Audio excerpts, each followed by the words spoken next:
Oh shit, I forgot that it's Edge. Edge is super loud. There we go, that should even out. It might be like slightly louder than me, I don't care. I've played way too much Oblivion in the past little bit.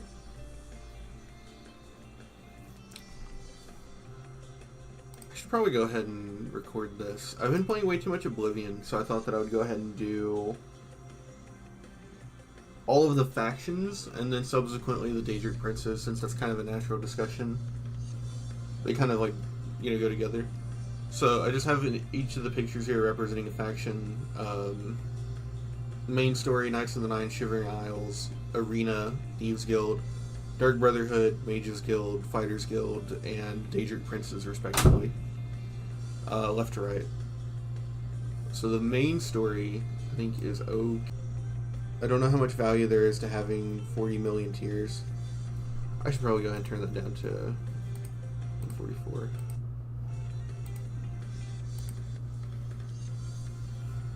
So, the tutorial is pretty bad. I mean, people don't really like it. I don't like it, and I don't really think that's that controversial to talk about. Let me get this in full screen. It's like 30 minutes.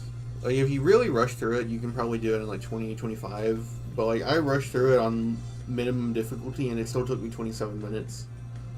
Even not really creating a character, even not looting. It's just kind of long. It's really unfortunate too. But thankfully you can skip it on a subsequent playthrough, unless you want to install mods or whatever. But yeah, the tutorial sucks, and that is part of the main quest.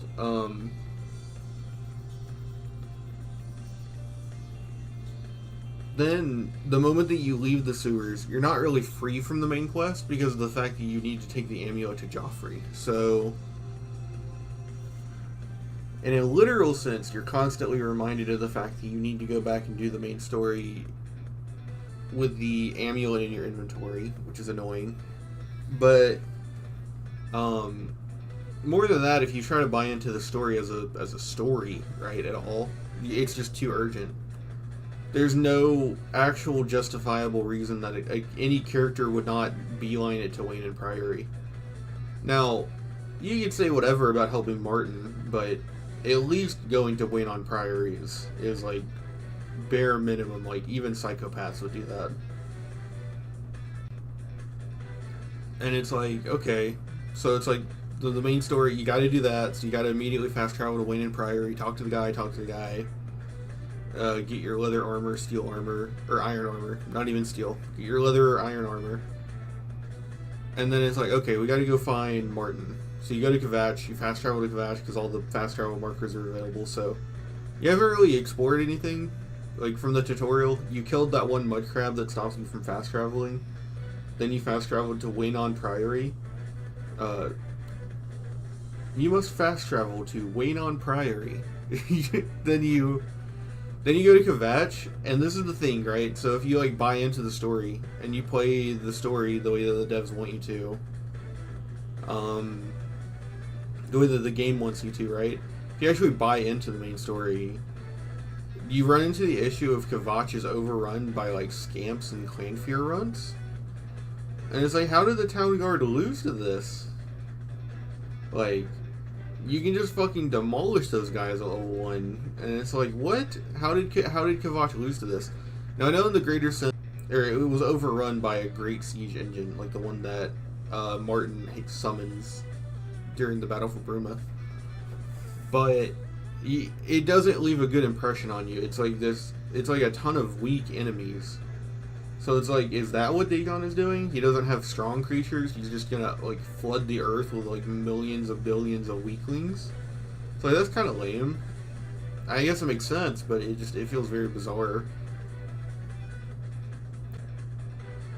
Like, we saw that approach with Dagoth by him creating his Blight army and sending them constantly to like harass the Ghost Fence, and it's like, well, in that sense, it's kind of like, well, it's rehashing a little bit, but it's like, whatever. Either way, though, it just leaves a bad impression mechanically, because you can just fucking tear ass through there at level 1. Which you would be if you actually just beelined it like you're supposed to. Uh, Interestingly enough, though, there is the option to gain Martin as a follower for like the actual siege of Kavach, which makes it a lot easier and faster. But it's hilarious that you went there explicitly to get this guy to protect him, and then you can just take him over and fight through the siege of Kavach with him. Like, you know, he was hiding in the temple with everyone else. Like, why wasn't he on the front lines if he was so strong, you know? It already kind of ruins that aspect of, like, we need to protect Martin.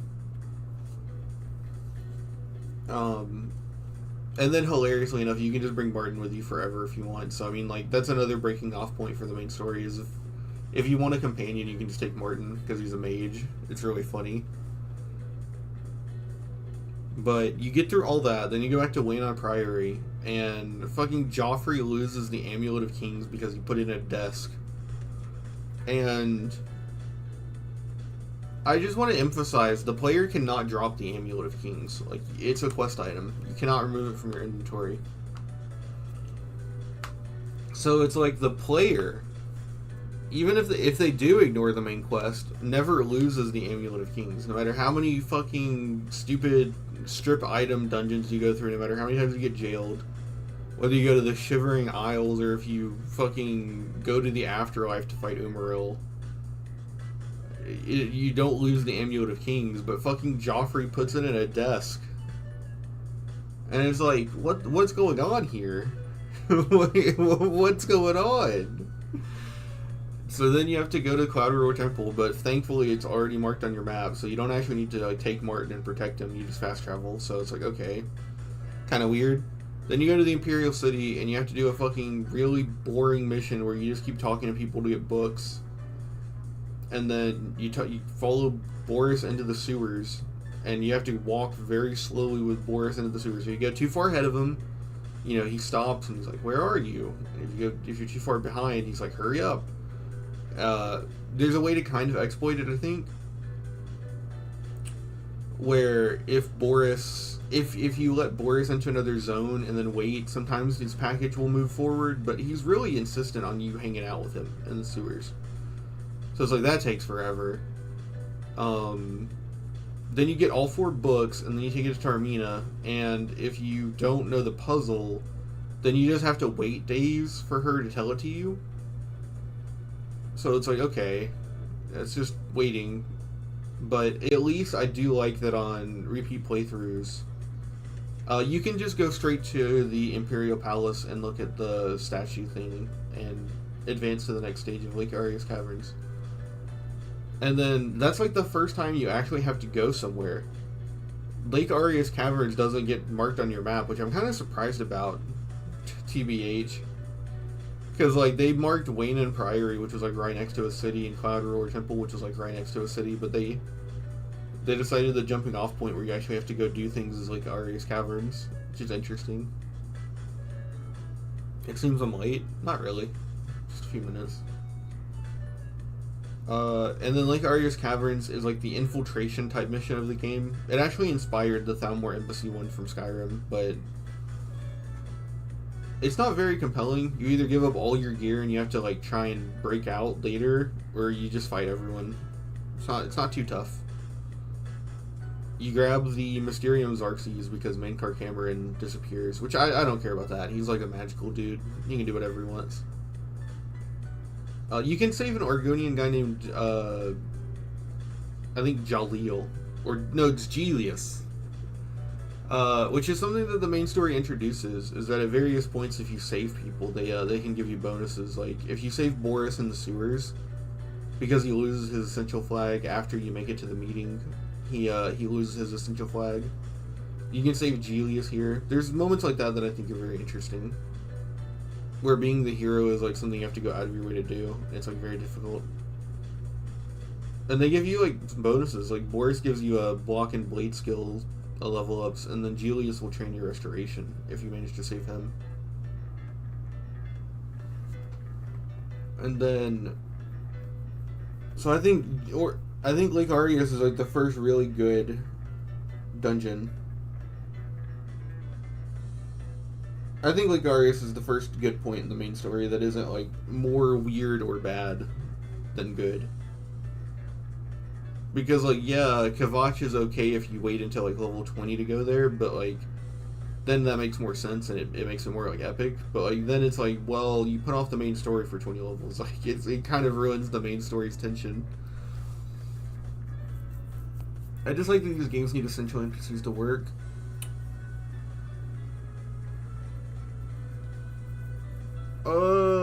Do you like Radiant AI? Because if you like Radiant AI, then it's a necessary compromise. At least to some extent. I don't really care for Radiant AI that much. Because after 1, 2, 3, 4 games I've played of them having it, it never really improved the game, like, mechanically. The only game I can think of where it kind of does is, like, Thieving and...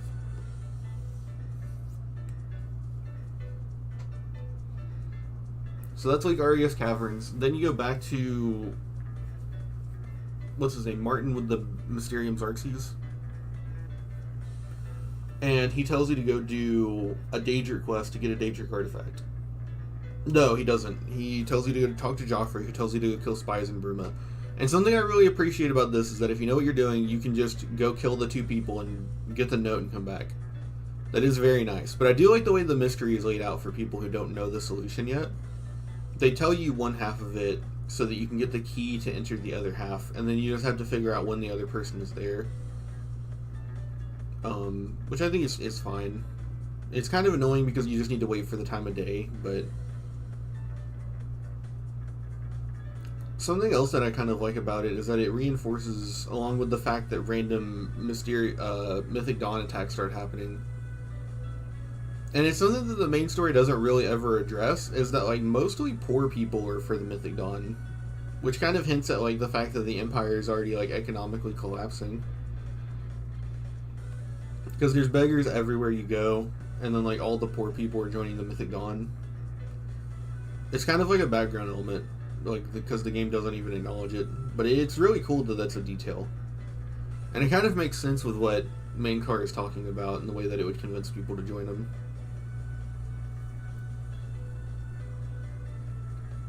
Then you go back up there and he tells you that Martin figured out process on the Xarxes and you get told to go do a Daedric quest.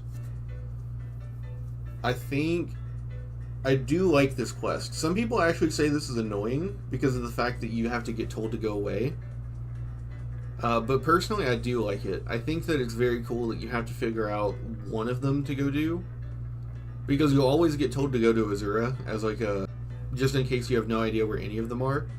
And the Ogma Infinium quest, weirdly enough, actually exists as like a failsafe quest in case you somehow lost all of the amulets. Or all of the artifacts, which is funny. Because that quest won't start until you've started this quest and done all of the other Daedric quests. But I also like that Martin has very dialogue for each of the different artifacts. You can kind of tell the spectrum of whether or not Daedra are perceived as good or bad, depending on his reaction to it. He talks about the Skull of Corruption and the Ring of Tamira, the Skeleton Key, all in very negative lights, but then he's more neutral towards things like Spellbreaker.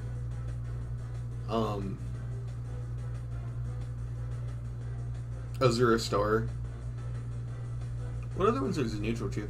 Oh yeah, he has unique dialogue for Sanguine's Rose, which gives him like backstory. So like that's kind of interesting. Like that you can figure out a part of his backstory by giving him a certain item here and the one that you're given an option on. Not to mention I like that a lot of the Daedric quests kind of force you to do things that are evil. Because like that's the point. So like it brings into that idea discussion of like buying the slave girl in like the main story of Morrowind. It brings that into the table, where it's like, is it okay to do something bad if it's for the sake of the world? I like that a lot. And the idea that you can go do any of them that you want once you have the knowledge of which ones to do kind of means that you can pick and choose which artifacts you think are worthless. But the fact that you get recommended to give up Azura Star the first time is so funny. Such a troll.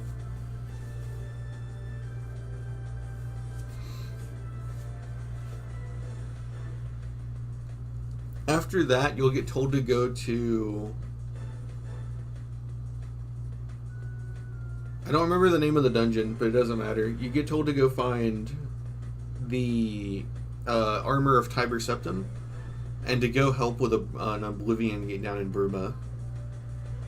You have to do the Oblivion gate in Bruma, and that's just another Oblivion gate. You just have to escort Bird, which just means you have to spend a lot of time waiting for him to get back up after he gets knocked out. It's the really funny interaction where he's like, since we had the hero of Kavach, I didn't think it made sense to do this alone the first time. And he's talking about it like it's a job. But it's just another Oblivion gate. And the Oblivion gates in general, since we need to talk about them for the main story, are just very samey.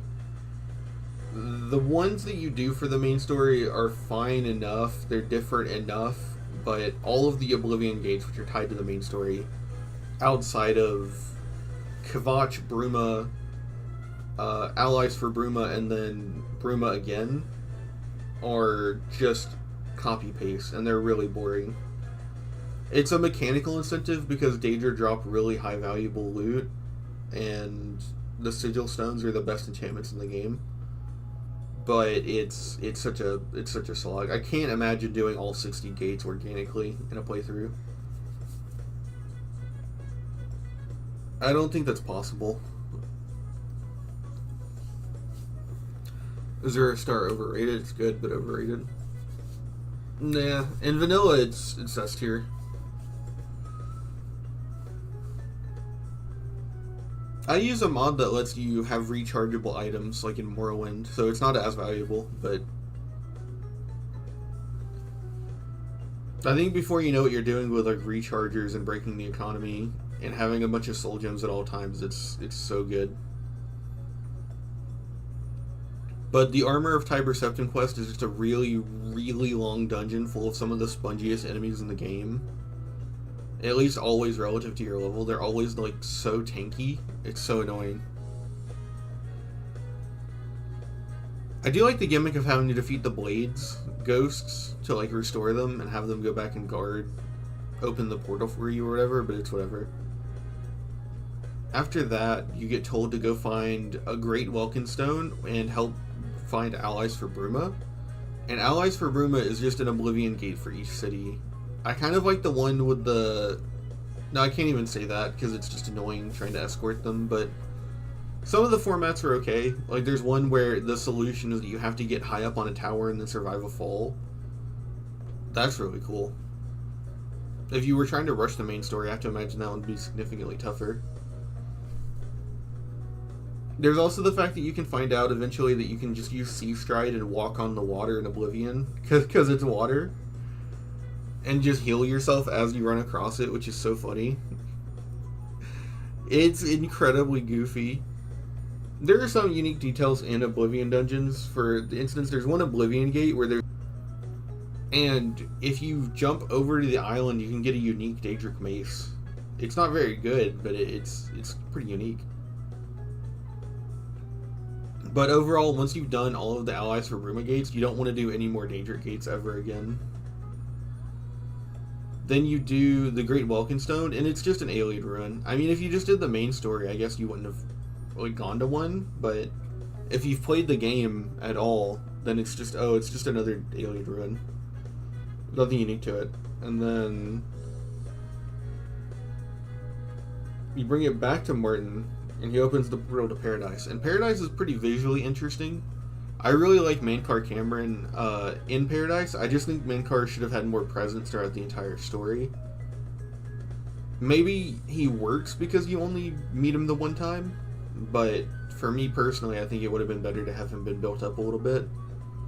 But I love his like insane ramblings. They make sense as someone in the lore that's like misinterpreting aspects of the lore because he's being like gaslit by Mehrunes Dagon.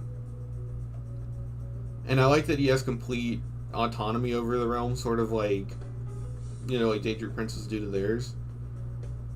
Or at least to a lesser extent. But I do like that he sort of controls the realm and that you have to like make it through it.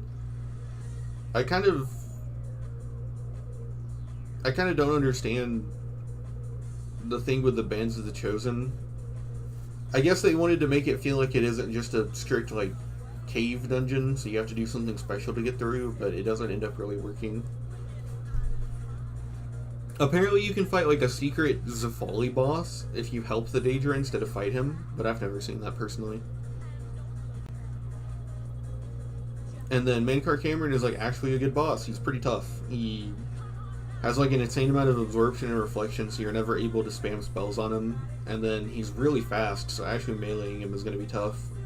And he has helpers. He has his 2 daughters, I think, that help him the entire fight. He's like a good final boss for the story. Because like you can't really fight Dagon, like for the sake of the plot. So like he sort of acts as like the actual mechanical final boss for you to defeat. Which I think also makes a lot more sense given the context that Dagon wasn't going to be your final enemy anyway, since the game continues after you beat the game. So I think Mankar being like the finale boss of the main story is pretty good. He's probably overall the most challenging enemy in the game.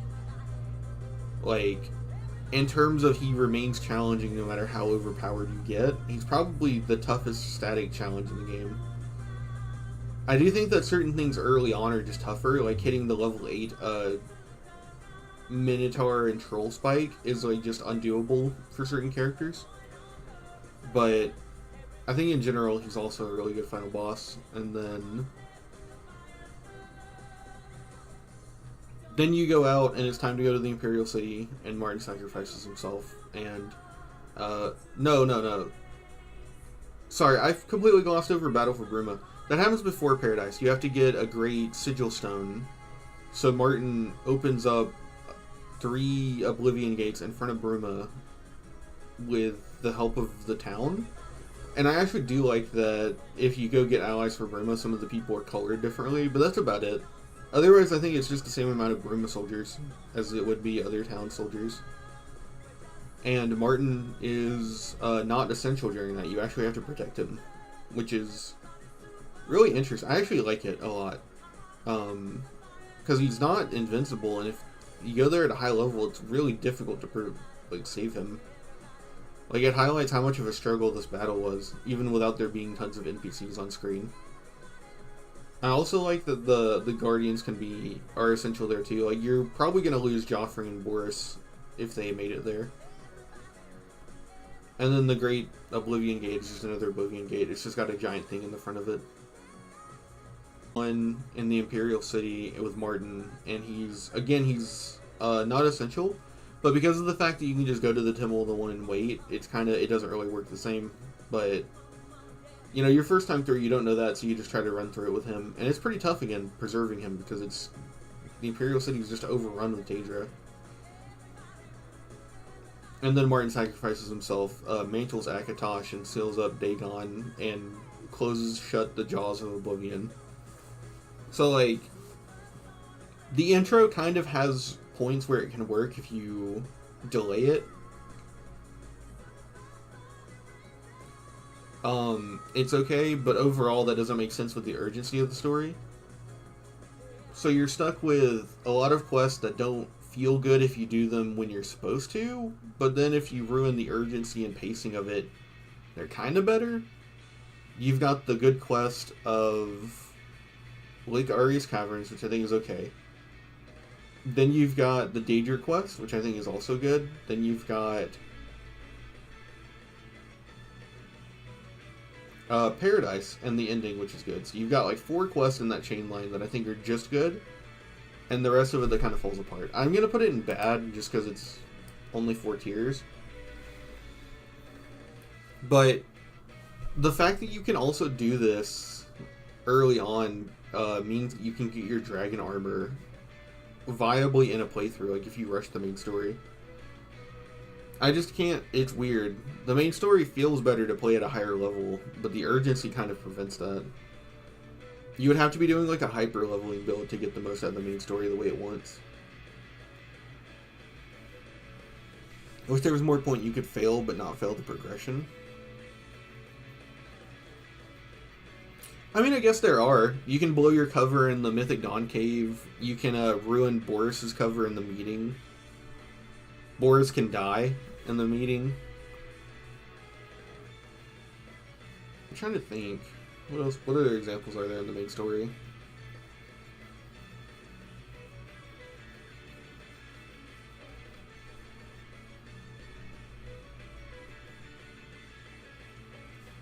No, I guess you're right. There's not really that many examples where you can fail, but I don't know, the specific case of failing but not failing the progression is kind of odd. I don't know if Oblivion's the kind of game that the back path or Yes Man would really work for. It's kind of a story, like from point A to point E. That leads us into the first expansion, which is Knights of the Nine. Knights of the Nine is pretty good, I'm going to say. It's really helped by the fact that it's short.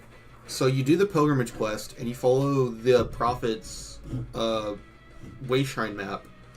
Or sorry, you go to Anvil and you talk to the prophet, and you have to eat his asshole. If you try to tell him that you've done things in the game, he just berates you for it.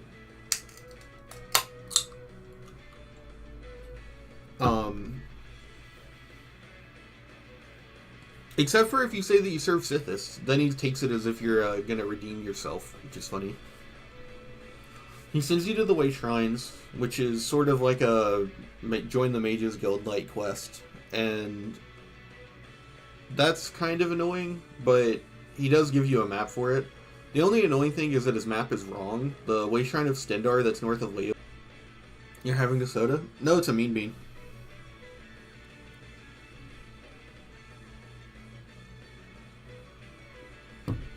They taste a lot worse recently, actually. It's Java Monster Mean Bean. I gotta get caffeinated. Such moments make the game more exciting and succeeding feel rewarding.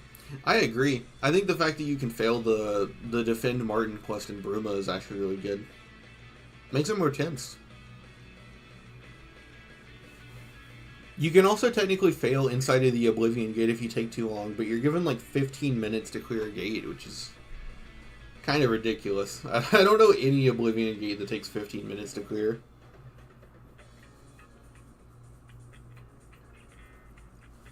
So you go do the Way Shrines, and then after that, you're told by Pelinal Whitestrake to go get his armor from a cave, or no, his helmet from a cave.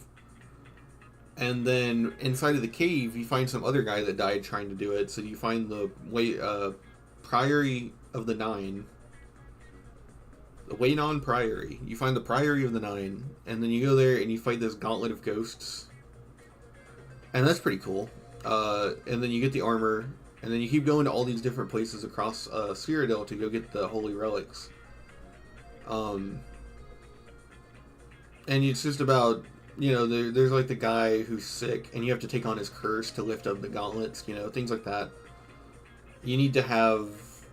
Well, they kind of fucked that up, though, because then you have the one where you need the boots to walk across the air, and it's like it should have been a trial of faith.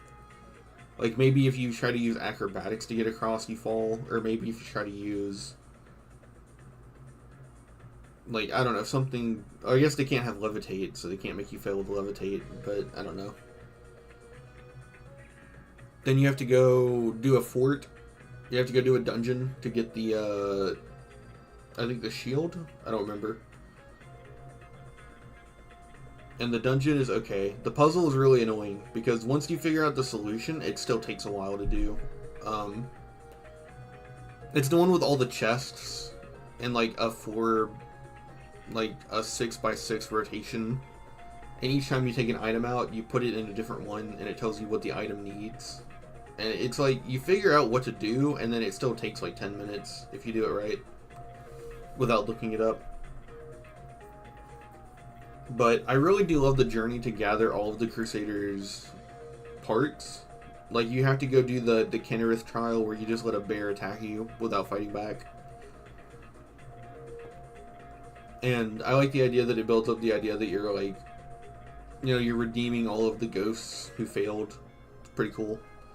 But overall, the writing is just like, go here, do this. Oh, the god is like this. Also, weirdly enough, the god of mercy, he laid like a generational curse on some guy. Like, he didn't even do anything, and he's still suffering for it. It's like, what the fuck is wrong with this guy? Why is Stendar like this? Then you go find... The last two pieces are... The last thing you have to find is the Sword of the Crusader, and you have to go fight a ghost of one of the past Crusaders that turned evil. It's pretty epic sauce. Something that I like is that if you try to wield the evil, like, tainted sword before you sanctify it, you get, like, 100% weaknesses to everything, and you get stunted magicka. Because you're supposed to be a holy knight at this point, so, like, yeah, don't fucking use the evil sword. It makes a lot of sense. I like that you're punished for doing that, because that makes a lot of sense. You're supposed to go sanctify it, so don't use it. And then after that, they go, okay, go raid the enemy. Go raid Umaril's cave, and it's another alien run. It's like, okay. Umaril is an okay boss. He's, like, kind of difficult if you don't power level. But he's pretty easy. Umaril is, like, nerfed because of your armor, which is super weird. So it's like, he's piss easy if you actually wear the armor. The armor of the... What is it? The armor of the 9 is actually one of the best armor sets in the game. It scales to the highest threshold of its respective tiers. Because it's light or heavy depending on your higher stat. And then it either scales to glass or Daedric. Which I think is pretty good. And then it has like an insane fortify restoration. So if your restoration isn't maxed out, you can cast spells within your tier super cheap. Which is the point. You're supposed to be like a paladin. But yeah. I mean, there's nothing offensive about it. It's not horrible, but it's actually quick and it doesn't drag and drag. Shivering Isles is, I'm gonna say it's like probably better than the main story.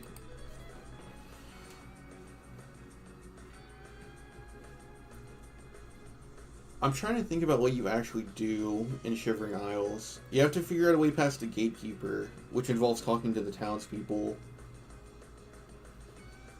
And your solutions are to either use bone arrows if you're an archer, or use poison if you're a melee fighter. And if you're a mage, well, I guess fuck you.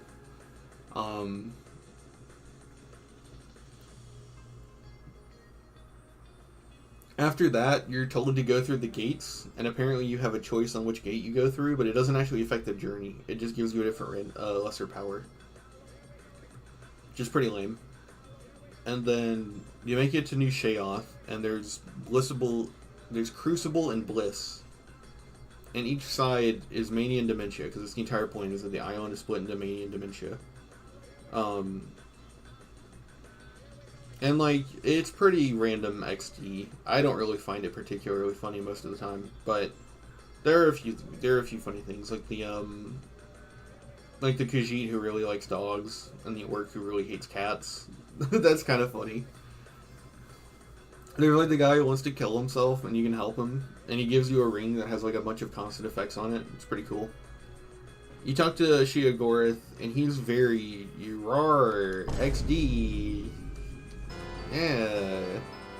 I'm not a fan of Oblivion Sheogorath, but he gets the questline going, and then what's the first thing you actually do for him? I'm struggling to remember this because it's really boring.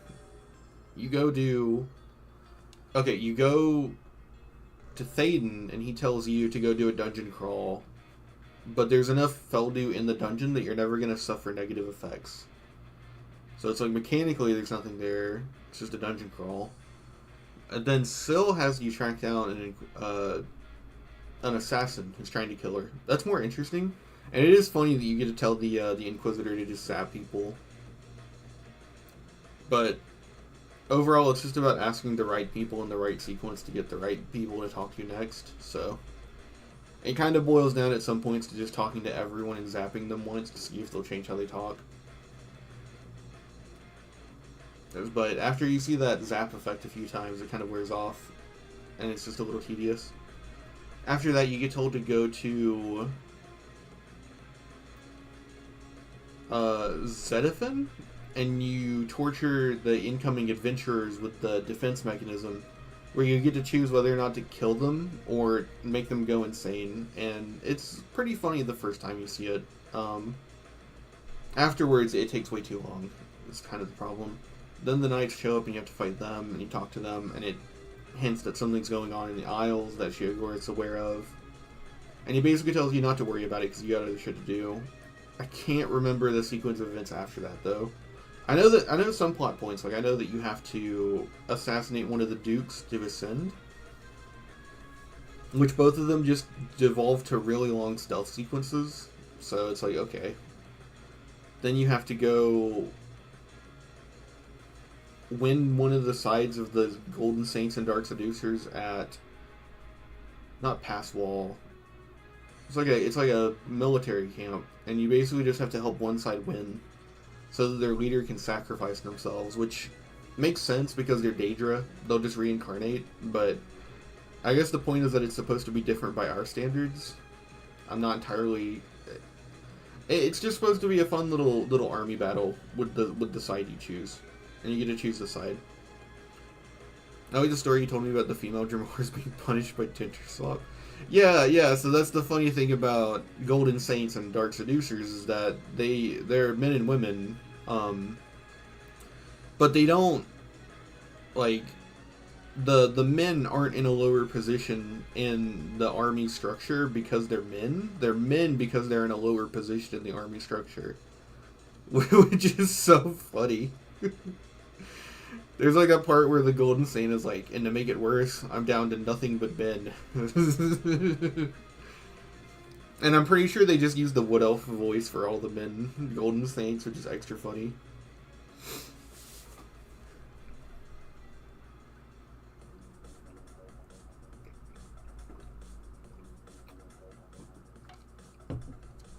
And then you have to go help whoever you help, or whoever you ascend to, Mania or Dementia, the other will revolt against Sheogorath. And then you have to go help the other army that you didn't help, with their issue. You have to go help them with their issue in a different, I think it's Cylorn? You have to go save Cylorn from, the Knights of Order.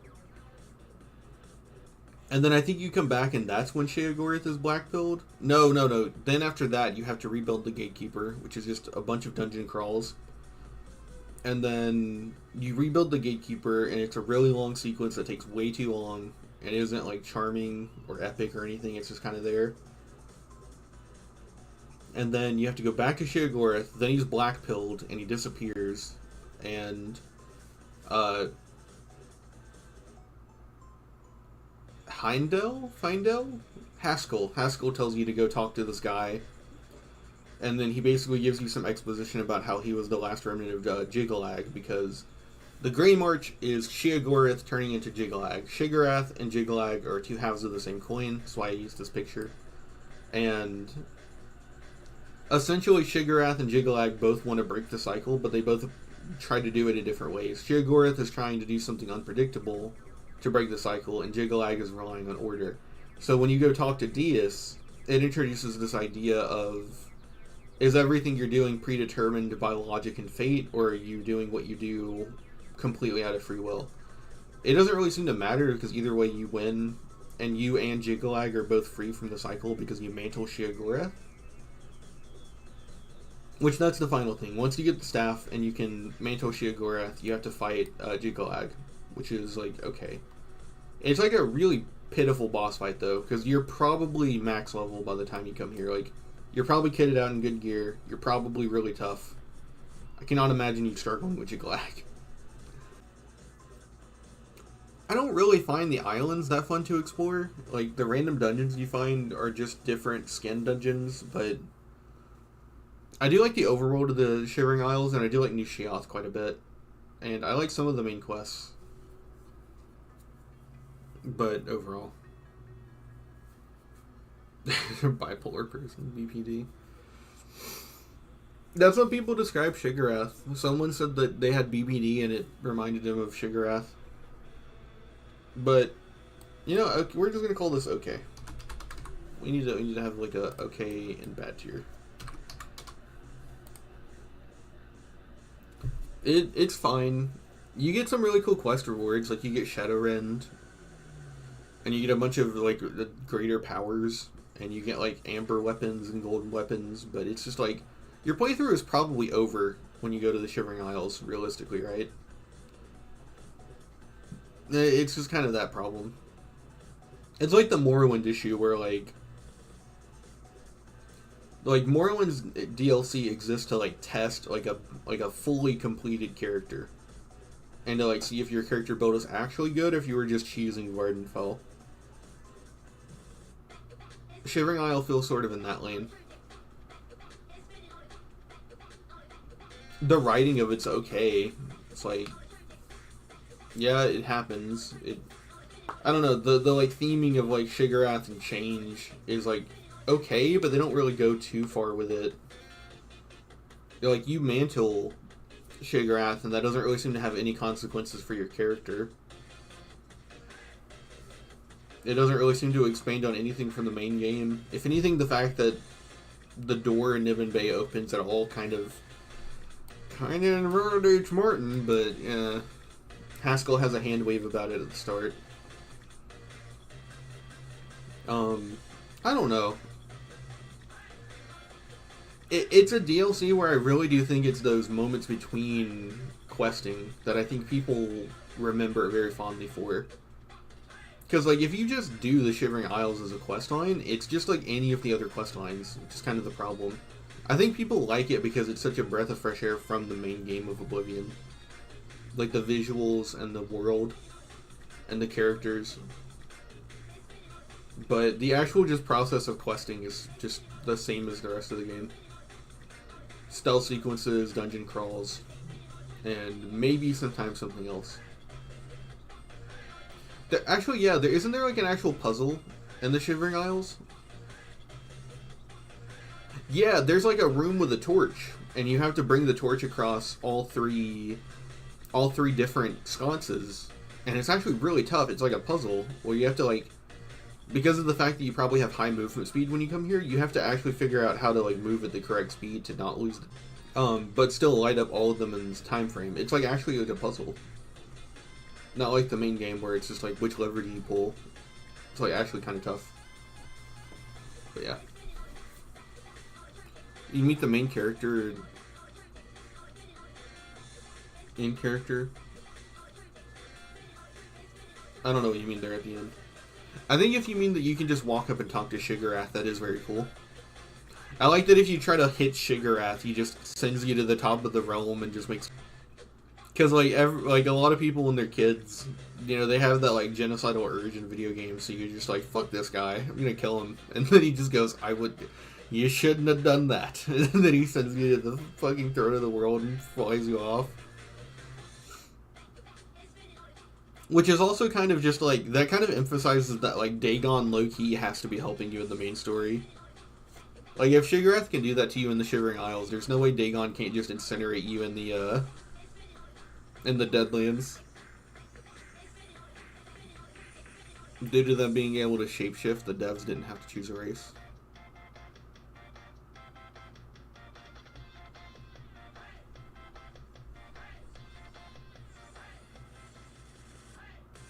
Oh, are you talking about in Skyrim, or are you talking about when you fight your evil self?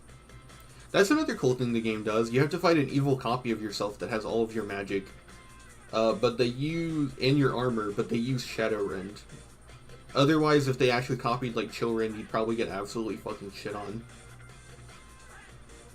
Because if they copied your weapon and you had a really overpowered weapon, they'd just annihilate you. But yeah, Shivering Isles is okay. It's really long, is the problem. I want to put it in good, but it's just way too long of a main story. This would be... I chose them in the order that you joined them. This would be the arena, which is... I'm tempted to say it's good. The arena is literally just fights, but at the same time it's not trying to be anything else, right? And it's intended to be early, because the gold you get isn't leveled, and everything in this fucking game is leveled. So if you're doing it early, and the reward isn't leveled, you're very clearly intended to do this quickly. This also makes contextual sense, considering that most players are going to go to the Imperial City, and you get advertisements for it all over. There's no requirements to join, you just walk up and join. And you get paid fixed gold, and you fight low-level combatants. Now, the NPCs you fight don't level, and the gold doesn't level, but their items do, which is kind of interesting. Some of them are fixed. The Orc Lady has a Warhammer that's made of glass, always. Shimmer Strike is a fixed item, and the Grey Aegis is a fixed item. The Ebony Bow at the end is also a fixed item from the Archer. Becoming a Gladiator doesn't make sense. In-universe sense, it also makes a lot of sense for your broke level 1 character to become a Gladiator, as opposed to, like, waiting until you need Hermaeus Mora's Soul Gem filled to go do it, so that you can get all the souls.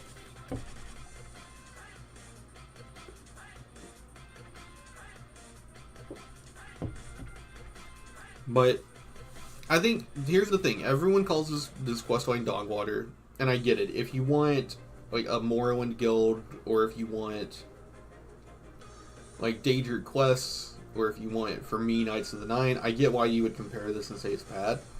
But I think what it's trying to do isn't too grand, right? The only quest that isn't run into the arena and kill someone is Origin of the Grey Prince. And it's just a dungeon crawl. So it's like, that to me is the weakest part, because you just have to leave town, go crawl a dungeon, and then come back.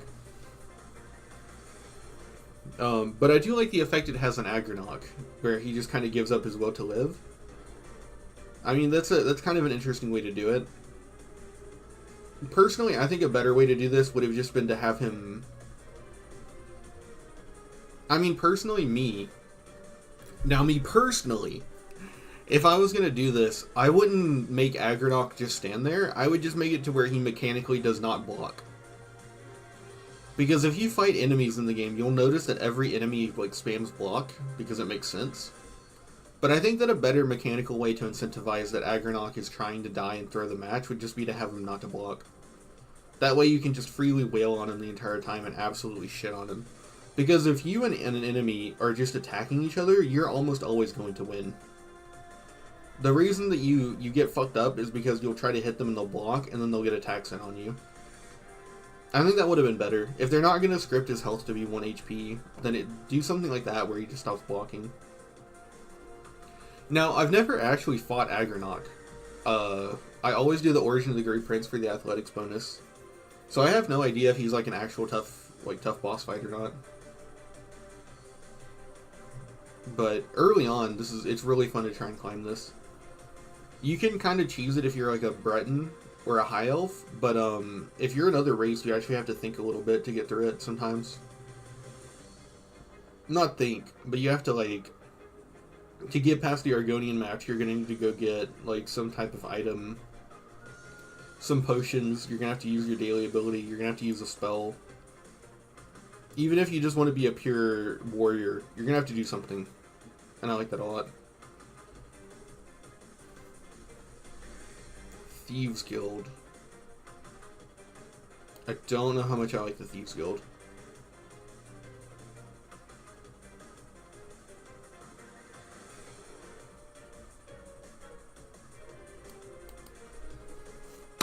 Independent Thievery. I enjoy Arena Lotus Literary Coliseum. Yeah, it's cool. I think it's cool, at least. I wish the armor wasn't so shit. Like, on terms of how it clips on everything. Independent Thievery is simultaneously really cool and really lame. Like, I enjoy the idea. The idea is that instead of having, like, 40 million quests like the Fighters Guild does, or instead of having the sacrificial item requirement, or instead of doing the Join the Mages Guild portion, you know, or instead of doing the Black Hand part of the Dark Brotherhood, you have to steal 1,000 gold flat, which is like, that's very easy. There's ways to cheese this, which I think is what makes it tolerable. So the easiest is to just do quests that leave their houses vacant. So, like, in the Imperial City, you get the quest to investigate Thorinir and Argonir, and after that, Argomir's house is empty, so you can just steal everything without anyone catching you. That's one path. Another path is to actually steal things like pickpocket gold off of people, but that's not very reliable at low levels, so it won't work. You can go into shops at night and steal things if you have. You do the collector quest line, you can steal the alien statues. That's a fun way to do it because you get the 10,000 gold from the quest line and then that you fence. But I found out that if you... This is more exploity, just being flat. But if you can create a Fortify lock spell for 100 points, you can unlock the arena chest that has the Bands of Lone Cow. And then if you can fortify your mercantile when you go sell it to Ongar the World Weary, you can boost his merchant inventory to 1100 and then sell the bands. And that's 1100 gold. You can do it all in one item, which is so funny. I tend to use hand-to-hand in Oblivion, so it's usually still a money sink because you have to buy the item back. But that is very funny that you can bypass it that way. The quests themselves are okay. You have to time when to go into the Imperial thing so they don't catch you. When you do the Elven Maiden, you have to time like one guard that roams the area so that she doesn't spot you.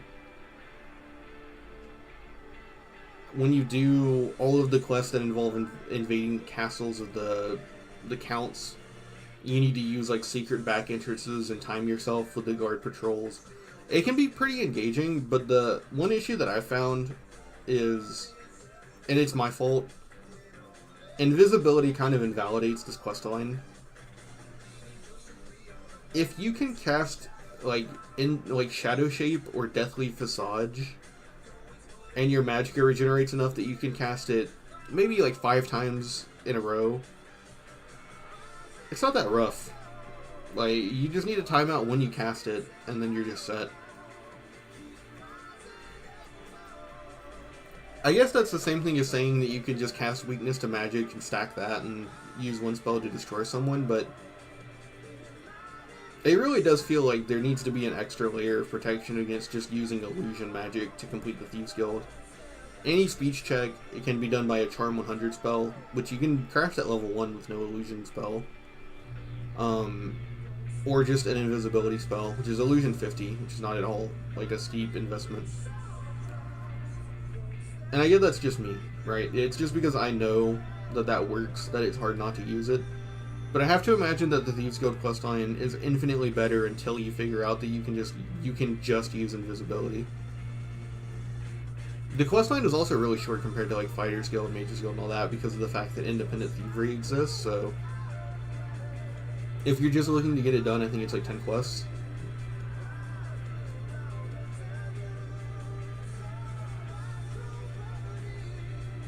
Yeah, I think so. I think it's just 10 quests for each of the ascending gold values. But eventually it gets to a point to where the stealth sequences are actually pretty demanding. Like, the one where you have to steal from Fathus Aaron is, like, it's actually tough to steal from him because he's in the tower, and you have to figure out how to get to his chest without being seen. And you can't kill him if you're in the Mages Guild. So it actually is, like, really interesting to try and escape from him. What else do you do in the Thieves Guild that's, like, unique?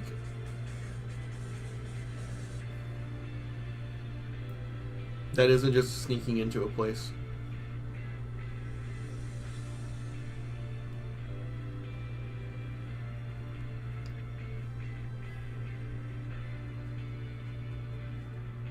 Yeah, it's just stealth missions, which makes a lot of sense. I'm not complaining about that. I just think that it's very prone to cheese, like, fundamentally. But I don't know if that's a bad thing. There's also the fact that you get the Great Cowl, which is one of the best items in the game.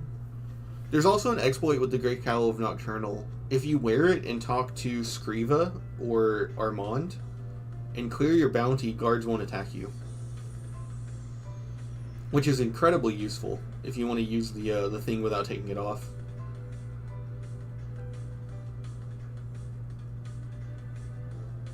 But other than that, you don't really get much out of the questline other than just gold. But that's from independent thievery, even, not really even the quests.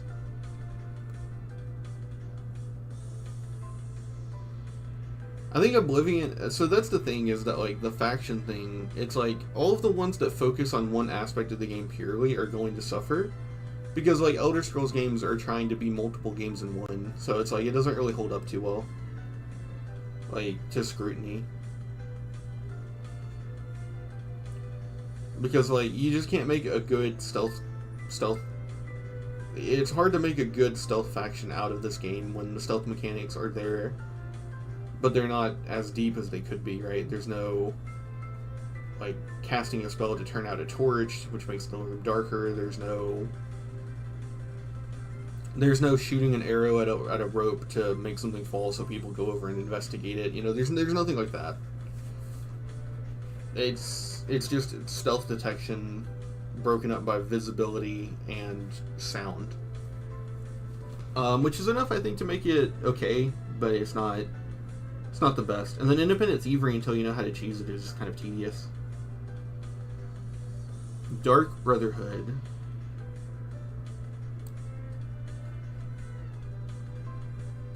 Tentatively good. It might go down to okay.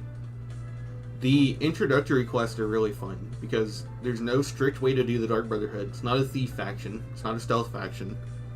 You can just walk up and kill every one of your targets. That's what I like about it. However, mechanically, you're incentivized to actually be better about it, which is where I think the faction shines. So, when you get told to go kill Baneland, right, you can just walk up to him and kill him, but you won't get, mechanically, you won't get the bonus that the Vicente Valtieri is going to give you, which I think is the Black Band. I don't know. But the bonuses are all worth getting, either to sell or to use. And then from that point, if you just walk up to people and kill them, you get bounties. Now, you could cheese this with the Great Call of Nocturnal, but in general, you don't want 1,000 gold bounty every single time you kill someone. You're either going to run out of money, or you're going to deteriorate your warrior skills to absolute dog water. Like, there's probably 15 quests in the line where you just walk up to people in public and kill them. And it's like, if you do that, you could literally lose 15 levels in one, like, combat skill. If you're trying to wear heavy armor and you do that, you could lose 15 of your levels in heavy armor. That's absolutely... And... I mean, I guess in vanilla Oblivion there is a point where gold is worthless, but if you're trying to do this early, 1,000 gold isn't cheap. Which I guess in a vanilla you wouldn't want to do this early because of all the leveled rewards, but I still like that. I still like that balance. All of the ones early on are pretty good. Like I like the one where you need to... What is it? The one where you have to go to Fort Such? Because it's basically a Thieves Guild mission where the entire point is to just get in and get out undetected. But there's nothing stopping you from just killing everyone there, which is what I like. You're always given that choice. But if you don't, then you get to do things like, okay, if I want to take a more direct path to Roderick, then I can try and pickpocket this key off of one of the roaming guards so that I can sneak past the longer path, but then you need to, like, manage your invisibility timer better. And you need to, like, you know, it's things like that. Not to mention there's intentionally a lot of things you have to interact with, like the doors you have to open, that are positioned at just the right time, so you need to actually use your invisibility, like, right then. Then when it comes to Ochiva, you've got things like Whodunit, and I know Whodunit's, like, memed on at this point, but I do like it. I think the writing in that quest is really fun the first few times you do it, and especially seeing the different orders you can do and how they all react to being killed. It's, like, really entertaining. For me, it just falls off once you do the Black Hand quests, because it just turns into, like, fucking running everywhere. It just turns into running into the middle of the wilderness, like, for 6 times in a row. It's so aggravating. I guess that's why they give you Shadowmere for this part, so that you can go faster, but that doesn't make sense in Oblivion because of athletics. But I still think, even with the Black Hand being a little boring, some of the Black Hand quests can be fun. Some of those people are just tough to kill if you try to rush this early on. Like, the Dark Brotherhood done early is actually way more fun as opposed to like the main story, which is better if you delay it. Some of those people are fixed. Like I think the Unarmed Master in Bruma's fixed. I think the Nord guy is fixed. It really, those parts are actually kind of tough if you do it early, because they'll just outstat you.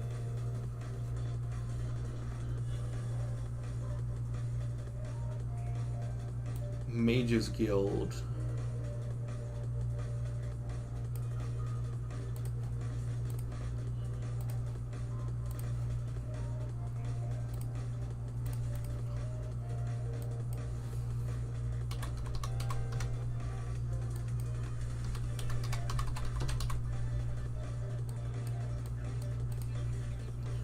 I really like the introduction to the Mages Guild. I like the idea that you have to go to all the halls and you have to see everything that's wrong with the guild. You have to see all the shit that they're into. You have to see all the problems with it. I think that's very cool. I like that all the quests sort of have magical solutions, but it kind of gets fucked over by the fact that you can also just do all of them with no magic. I think that the quests are all kind of... they're almost there, but you can do them all without magic, which kind of destroys it a little bit. Like, I really like the idea that for the Bruma Guild, you would have needed to have a dispel on other spell to solve it, or a scroll of that. Like, you can figure out, maybe through dialogue or context clues, that, oh, Jaskar is just abusing Chameleon, and Jean is just stupid. So you need to, like, dispel him. And maybe that could be the solution, because that is a solution in the game. Why would you go out of your way to go get a Dispel Other spell when you can just talk to Jaskar and then steal a book and then talk to him again? And you run into this issue too, like the Ring of Burden. Like if the Ring of Burden was like 50 pounds, then it could be like, oh, if you go get Ease Burden, you might be able to carry it. But you can also just be a warrior and just have like an extra 150 pounds to spare in vanilla. So it's just like you go to all the different things, and it's like there's all these solutions to it, but then they're just circumvented by the fact that the player can just do other things, which like it'd be one thing if there were multiple magical solutions. I would like that, but the fact that all the solutions are non-magical kind of holds those quests back from being really good. And then after that, it's just dungeon crawl, dungeon crawl, dungeon crawl, dungeon crawl, dungeon crawl, dungeon crawl, dungeon crawl, dungeon crawl, dungeon crawl, dungeon crawl, dungeon crawl, dungeon crawl, dungeon crawl. You know, that's the entire quest line. None of the characters are likable. None of the characters have anything to do, really. I like Hannibal Traven.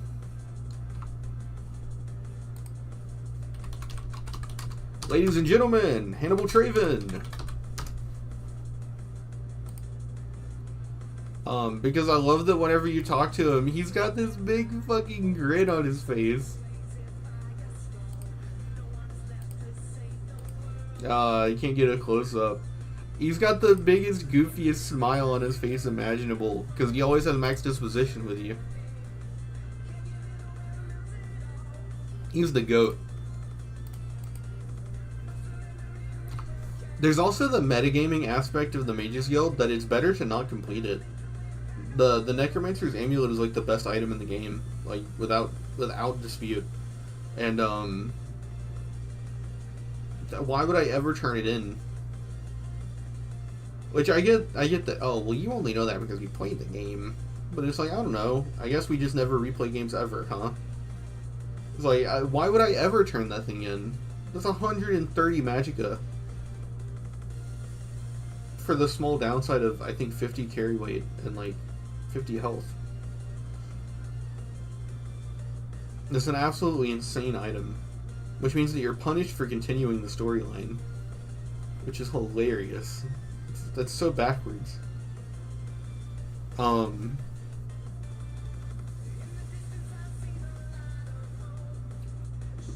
Marco is bizarre. I have no clue what they're going for with him. Mana Marco in lore is like this crazy guy who like ascended into godhood. And he's like an insane necromancer. Like insane in like terms of like powerful and like influential and wise and all that. And then he, as a boss, has like a few hundred magicka, a spell he can't cast, and like another spell that doesn't do anything, and like a silver dagger. Mankar Cameron is a better mage boss than he is. This is in the main story. Why are we doing this? What is the point of this?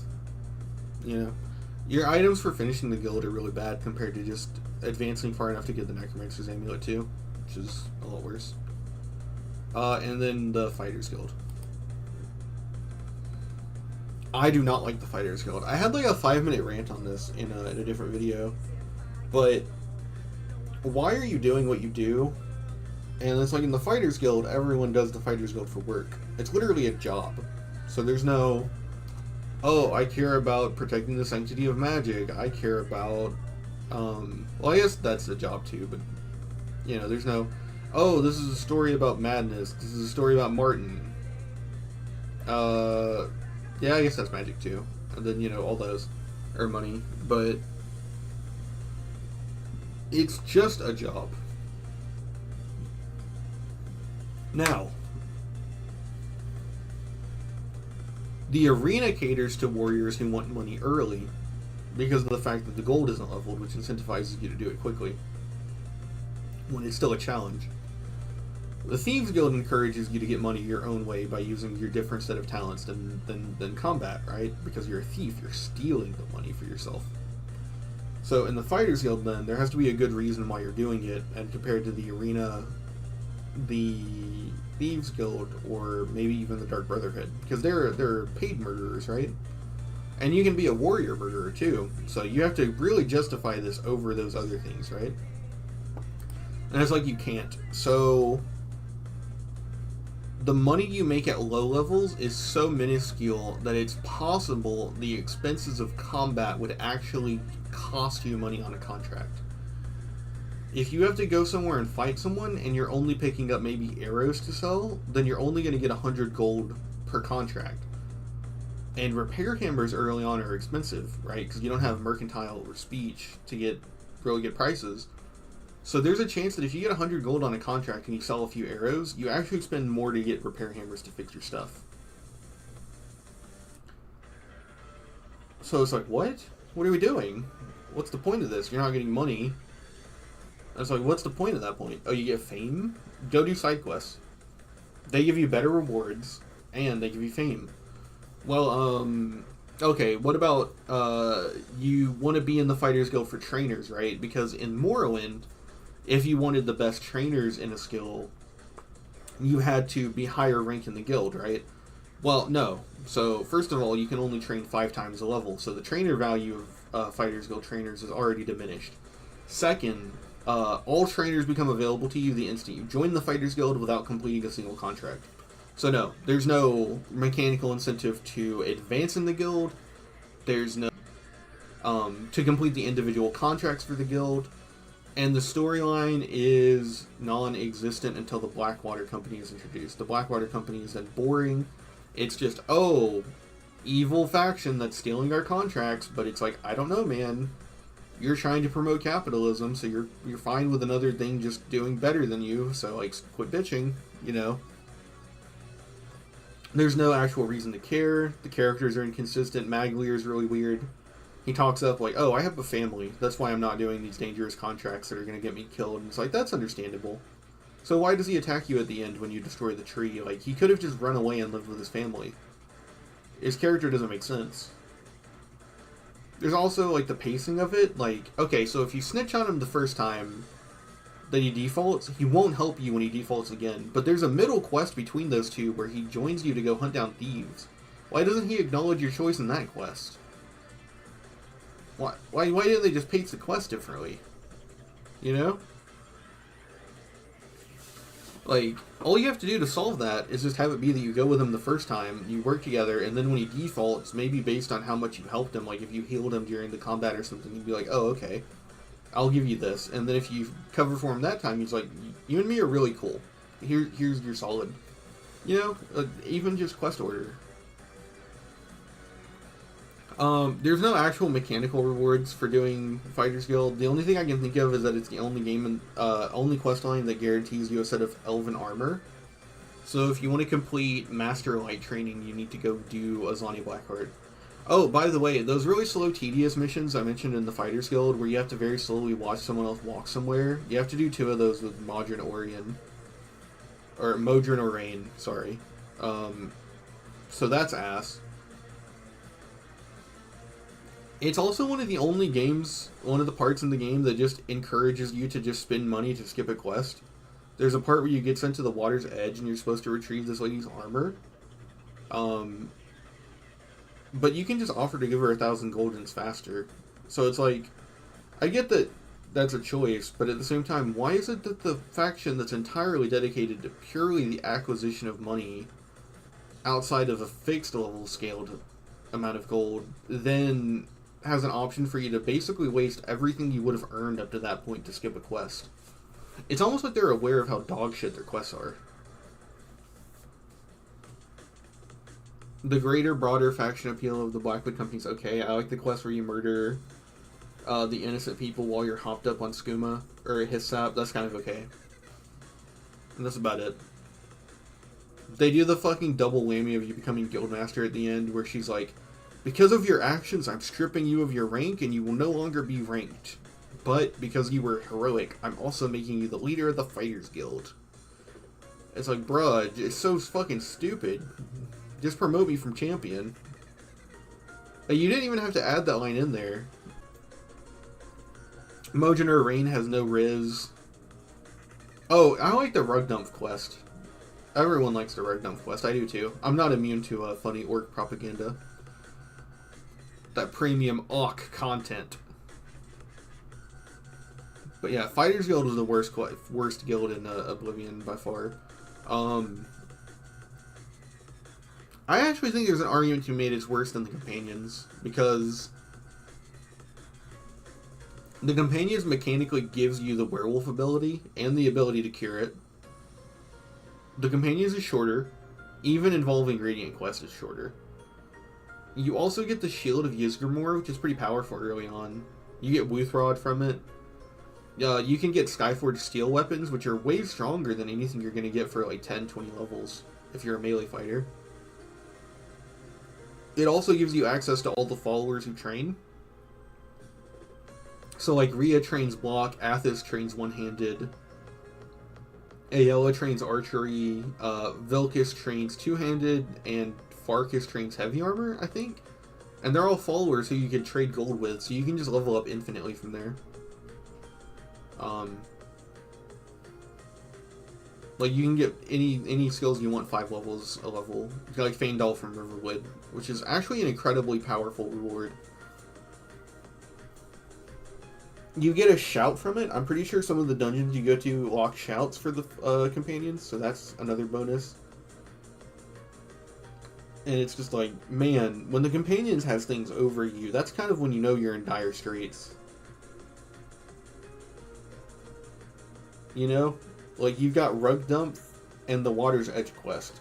And that's all the Oblivion side has. Like, I'm not gonna lie, the companions might be slightly better than the Fighters Guild.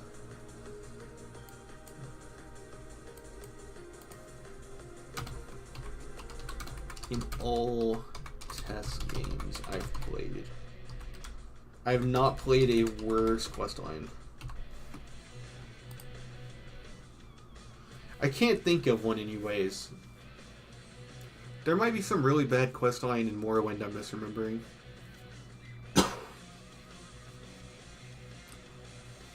Are there any really bad questlines in Morrowind I'm misremembering? Maybe the vampire factions.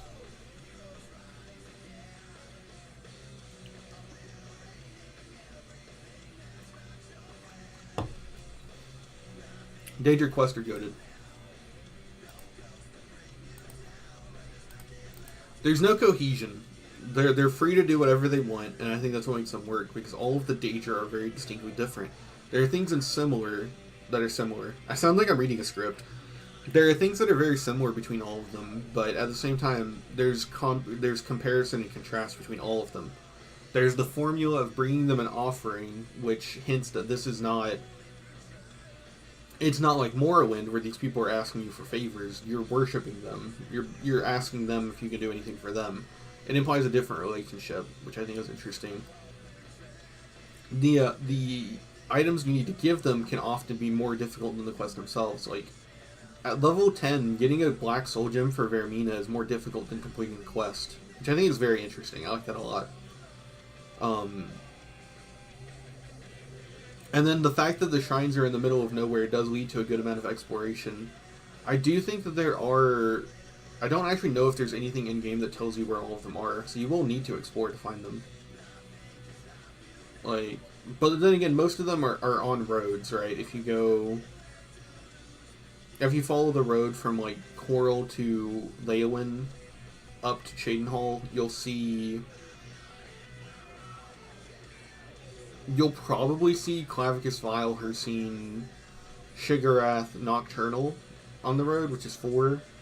If you take the road up to Bruma, you'll probably see Namira. There's a certain amount of flexibility there. You can get told where Vermina and Azura are on the map. I also believe someone can tell you about Meridia, I think. But they're not impossible to find, but most of them are hidden. And then from there, the quests all vary. Like, when you do Azura's quest, it's just a dungeon crawl, but the reason Azura's quest works is because that orc boss in the dungeon is really tough, like for level 2. Shiggarath is just purely XD, but that's fine, because that's what Shiggarath is in this game.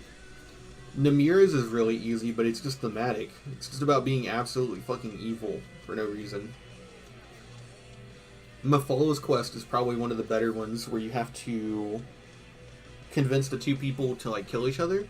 But the way that it is that you just kill them and frame each other. So there's a few ways to accomplish it. You can assassinate them. I believe you can cast Frenzy on them and make everyone else kill them. Or you can lower their disposition so that they attack you and it's self-defense when you kill them. And then you have to figure out a way into their house to get the proper item, and then plant the items on each other and tell someone.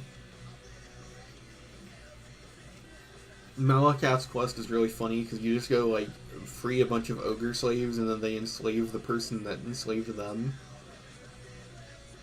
I remember I watched Super Rad's Oblivion video, and he was talking about how it was like, I don't know, it's just like, it's kind of a bad ending to the quest line, because, like, they got enslaved again. And slavery is bad. And it's like, you fucking idiot. They're slavers. They deserve it. Enslavement is an option. You can choose to do that to people. There's also the fact that some of them just flat out don't match their reward to difficulty to, like, requirement ratio. Like, Baridia's shrine needs bone meal. It just needs undead parts, which is super easy to get. And then you go to the cave that she sends you to, and it's one of the fucking toughest dungeons in the game. There's just, like, that hallway where all of the necromancers and undead will gank you at one time, and it's like, you need some legitimate way out of that. Even at high levels, they'll scale to you, which is kind of crazy. Most of the danger quests don't scale, but that cave, they'll actually scale up and get, like, better undead and better weapons and better spells.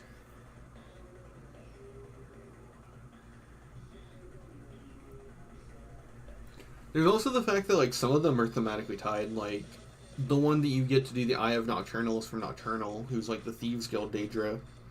So, like, when you need to figure out how to get to it, you have to sneak and overhear a conversation. And then you're incentivized to sneak through the cave. Instead of fight all the trolls. So, like, that's kind of cool. I like that, because the trolls have, like, a patrol pattern that you can kind of abuse. I'm trying to think about other interesting quests. I like Boethia's quest a lot, the one where you have to fight in the Tournament of Ten Bloods. Because it presents this really cool stage where you have to, like, kind of avoid running off the side into the lava, but you can also, like, manipulate the enemies into the lava. But then in a meta sense, if you knock your enemies into the lava, you're punished, because then you can't pick up their items to sell them. So you need to try and beat them the old-fashioned way. But they're actually tough at level 20. If you don't, like, delay going there. I really like Umbra, because she's available at any point, so it's just like, whenever you decide that you're ready, you can go try to kill her. But, like, trying to square up at level 1 is a bad idea. She's gonna fuck your ass. I also like that killing her without talking to her is counted as murder. It's like, yeah, she didn't do anything to you. What are the other danger quests? Her scenes is kind of boring. It's just really tough, but it's just killing things. I like the one with Molik Ball, where you have to figure out to drop the mace next to his wife's grave, and then have him attack you. It's so funny to just turn the difficulty down and just watch him attack you for like literally like 20 minutes at a time. I did this on stream and I think it lasted for like 10 minutes and he'd only gotten like half of my health down.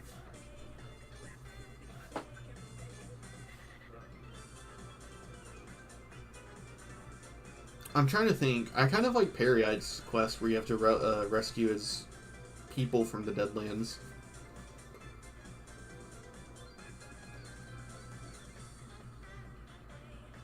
I'm trying to think about all the quests. I wish Sanguine's quest wasn't buggy, because I really enjoy it. I like the idea of it quite a bit, but it's very buggy, unfortunately. But yeah, overall, I would say the Daedric quests are Oblivion's peak. Its best asset.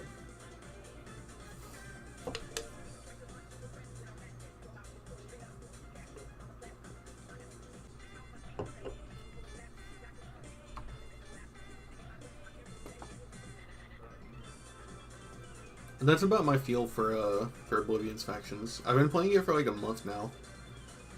I've been playing it for like, I think 2 months now.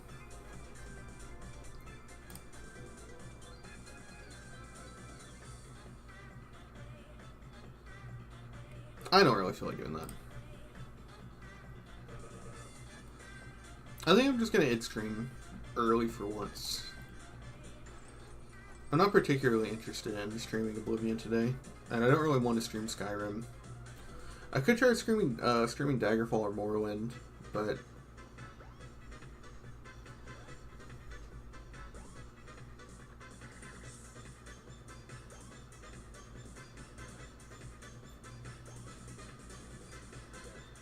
yeah, you know, I tried Skyrim, and it didn't click with me. Actually, I might try Morrowind.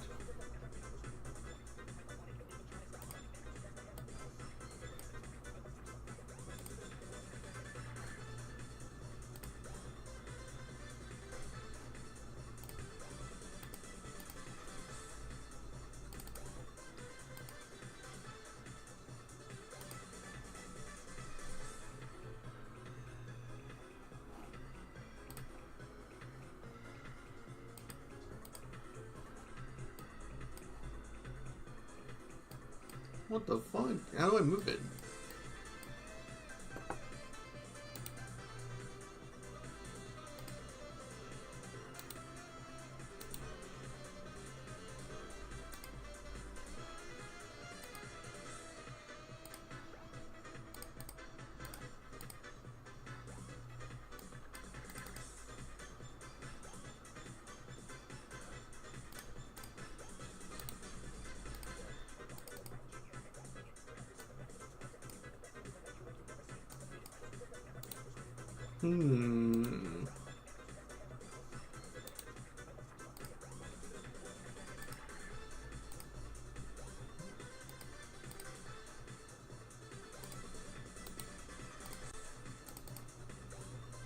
Okay, I can't move the open and W screen.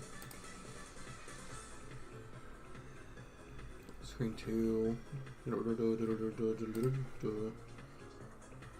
What mods am I playing with? What mods do I have for Morrowind? I don't know. I just don't want to quit because I want some kind of noise. My neighbors are getting on my fucking nerves.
Hmm?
No, that doesn't fix it either.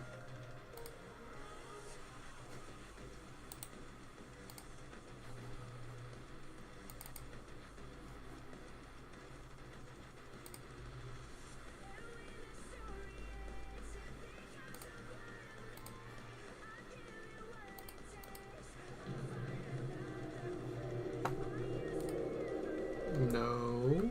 No.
Stand up. There you go. You were dreaming. What's your name?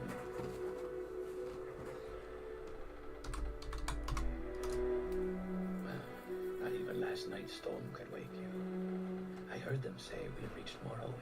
I'm sure they'll let us go. Quiet. Here comes the guard. This is where you get off. Come with me.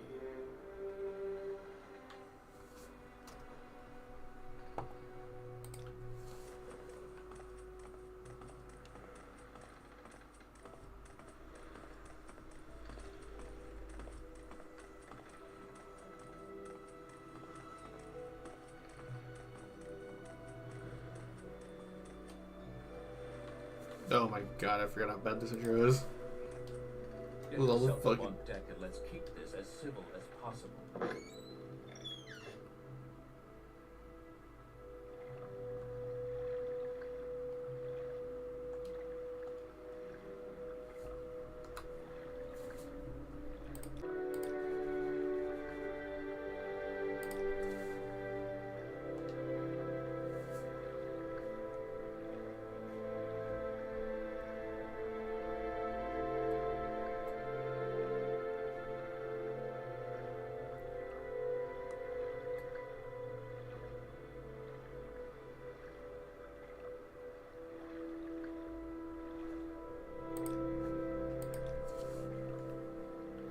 This is where they want you. Head down to the dock and it'll show you to the You center. finally arrived, but our records don't show through where. It's Patrician TV. I can't see this without thinking of that.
actually.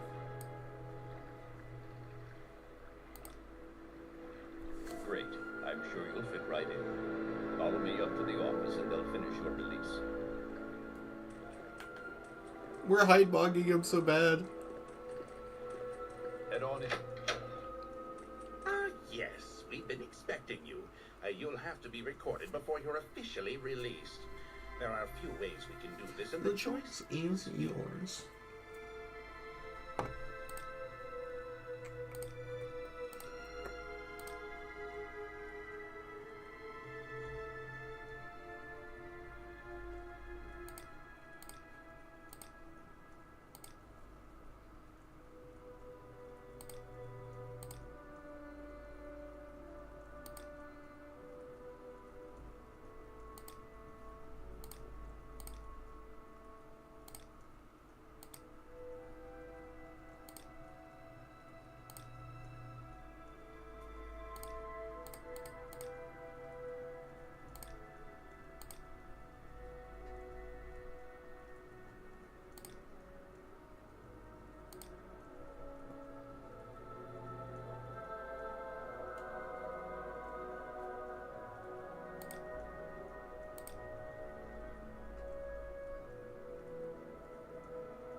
I don't actually know what I want.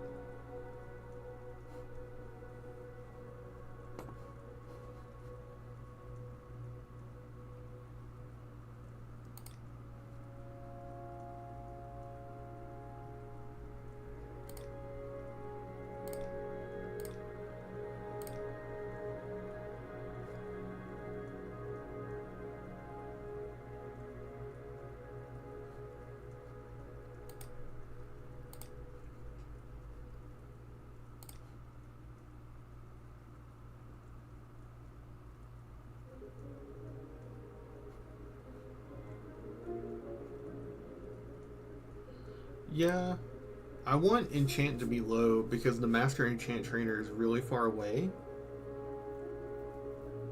And trying to get to him is like a ginormous pain in the ass, like repeatedly. No, I guess we can set up a market recall, right? Because my thought process is that like I want to be able to bulk train enchant later on, so I don't want to tag it now. I guess by that logic I shouldn't be tagging athletics acrobatics.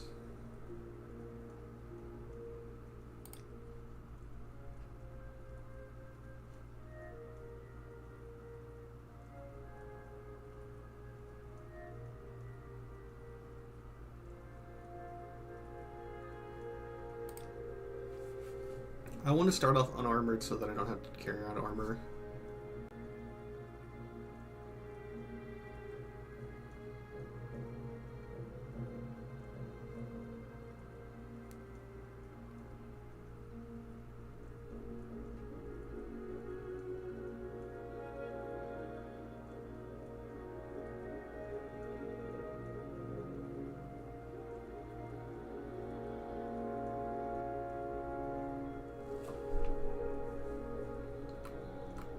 You can't pause the screen during here.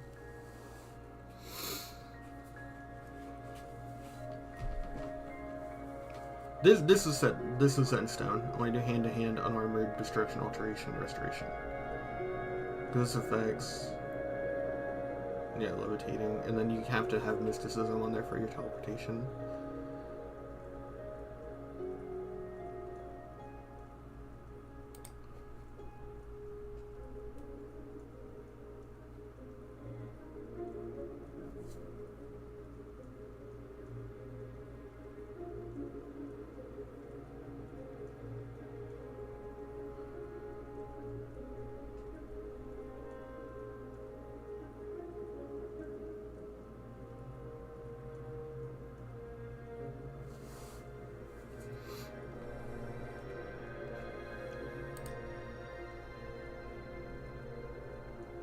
What about conjuration?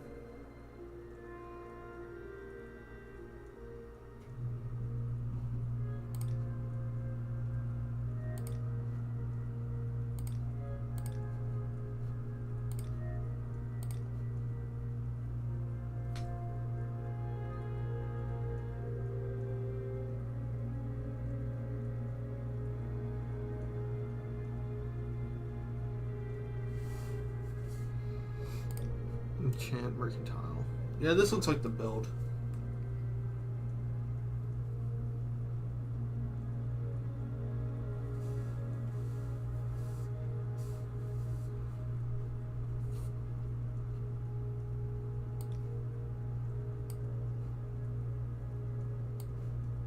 Yeah, you can't copy.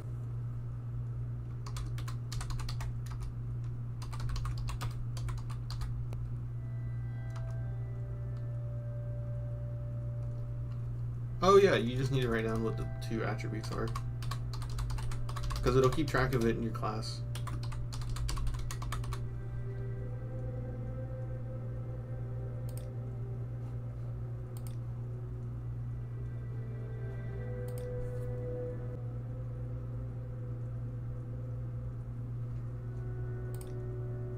Very good.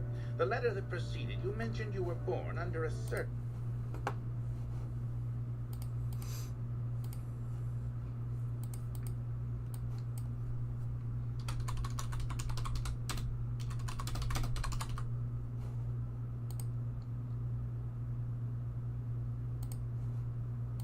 sign. And what would that be? God, I want to fucking kill my neighbors. It's every fucking day. I'm getting really sick of this, man. Like, I get it. I'm a little loud on stream sometimes, but goddamn, man. It's all through the fucking night, too. 10 attack points. Open key. Sanctuary. 45 speed. Invisibility.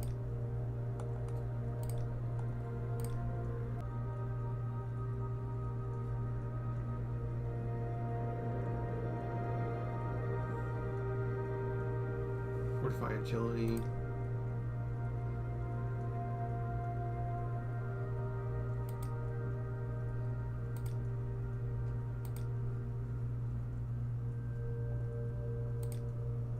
Interesting.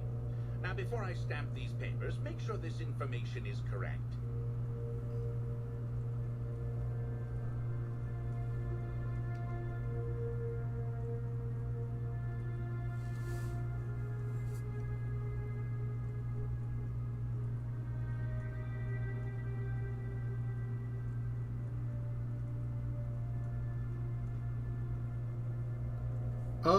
You bet your ass it is. Oh no. This is such an awful build. Yes, thank you. Show Amazing. your papers to the captain when you exit to get your release fee. Oh my fucking god, man. Just let me move. You'll go no further until you have your papers. Yes, thank you. Thank you. Yes, okay. Alright. Continue through to the next building and talk to Celisgratis.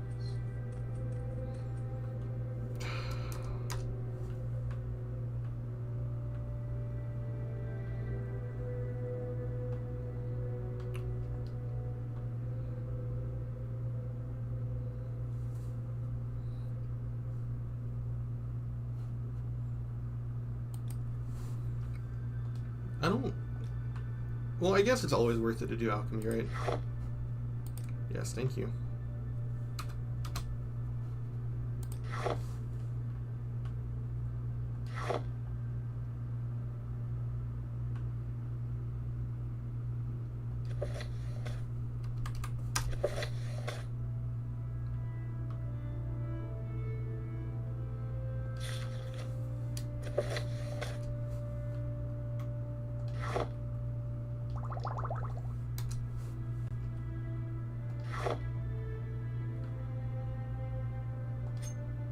Yes, thank you.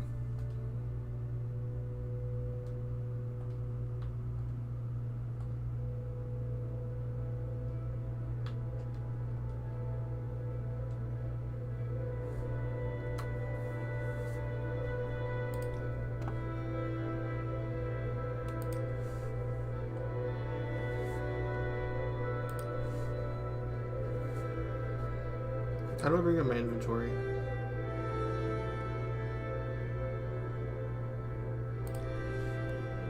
Okay.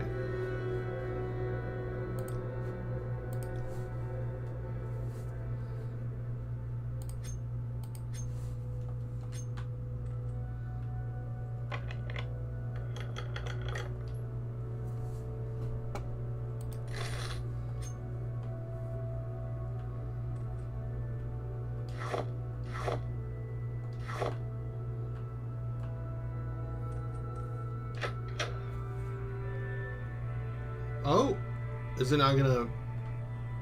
Oh, there we go. I was like, I'm ready for you.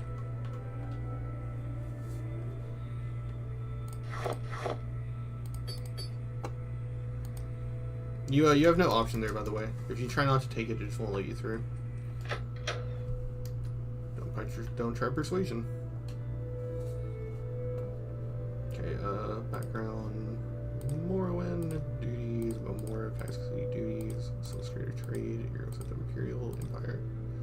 Goodbye. Alright.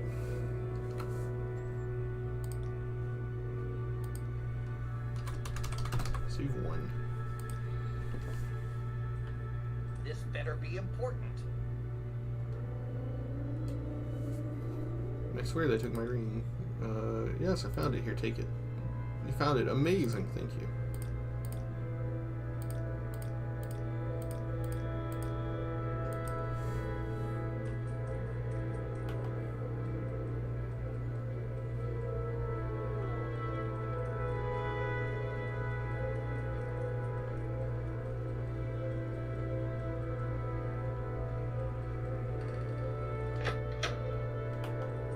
Welcome.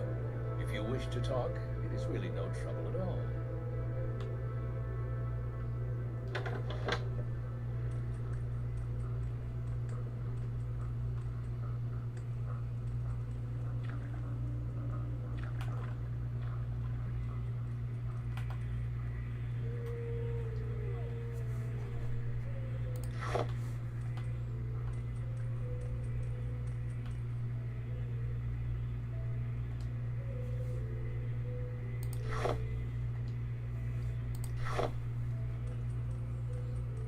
No, I still need to go talk to this guy to get the quest.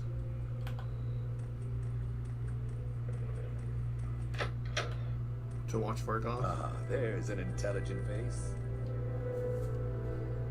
Cover some gold, Vargoth's hiding place. I'll do it.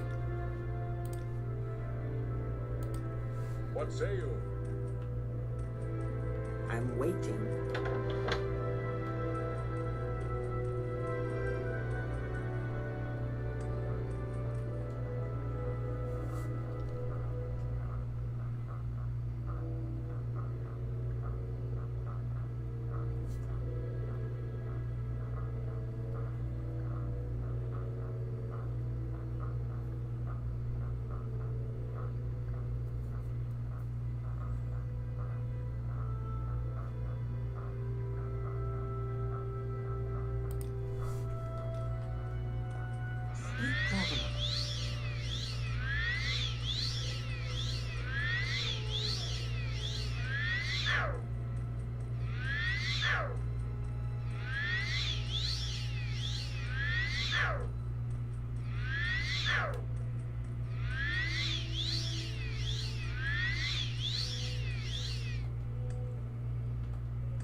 Okay.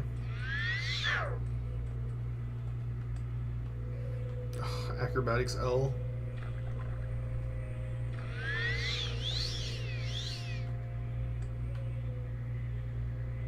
Good.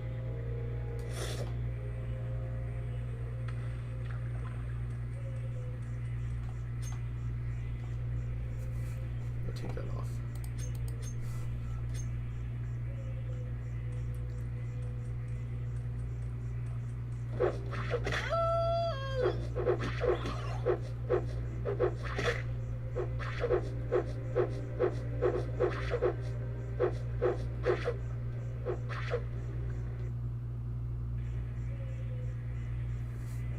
Okay, give me my fatigue back.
Okay, so it looks like I'll need some survivability before I train up my hand-to-hand on random creatures. I forgot.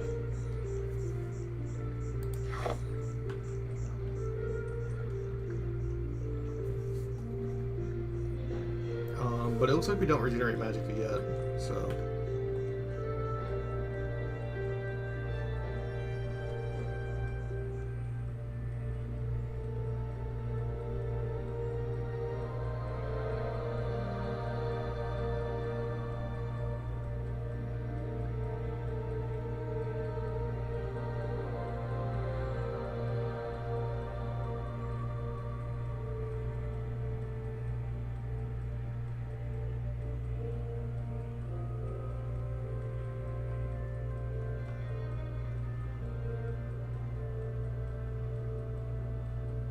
Let's hear it.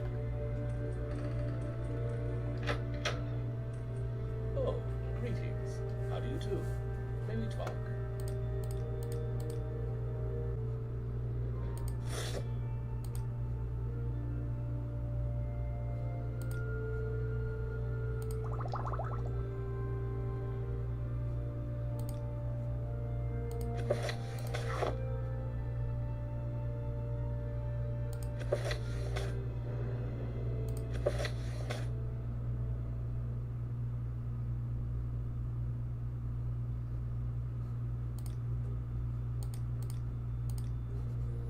We're gonna be on that homeless grind set, I think.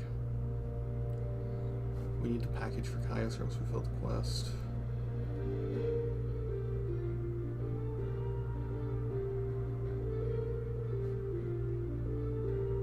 Oh yeah, invisible shields, because otherwise they look really tacky on anything that, like unless you're doing, I think, ebony, the shields in this game look pretty tacky. Thank you, come again. I need... Yeah, that's about it.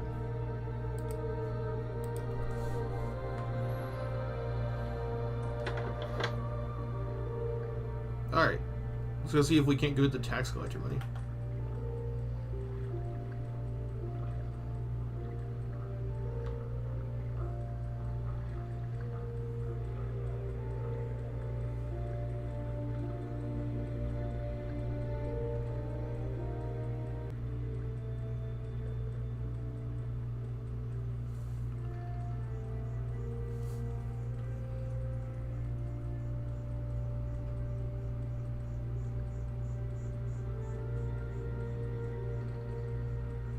This is so epic. Oh, I hate this slow movement speed so much. We're gonna go rush the boots of mining speed once we get out of Satanine.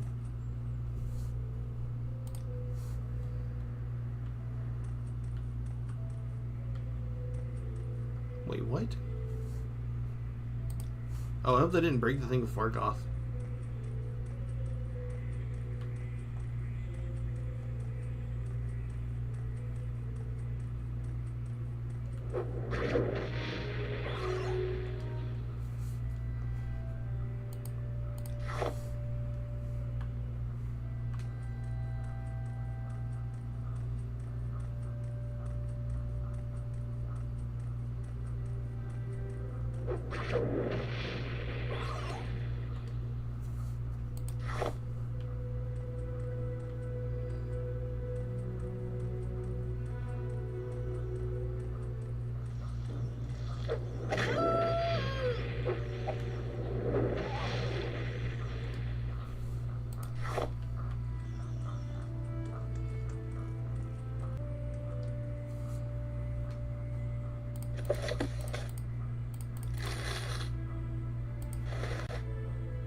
Stole this guy's fit too.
We need to sell everything we can.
What about you? What do you have to say about it? Get back here. What's this about?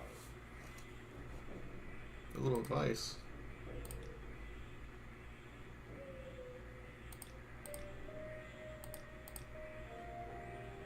So this is an excise office. This is a wondrous encounter. Welcome.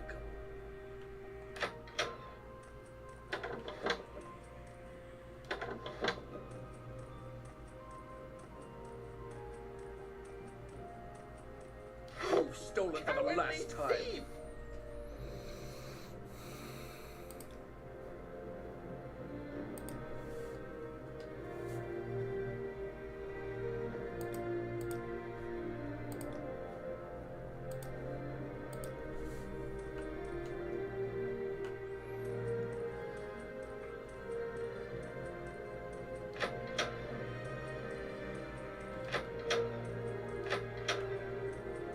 This is a wondrous encounter. Welcome.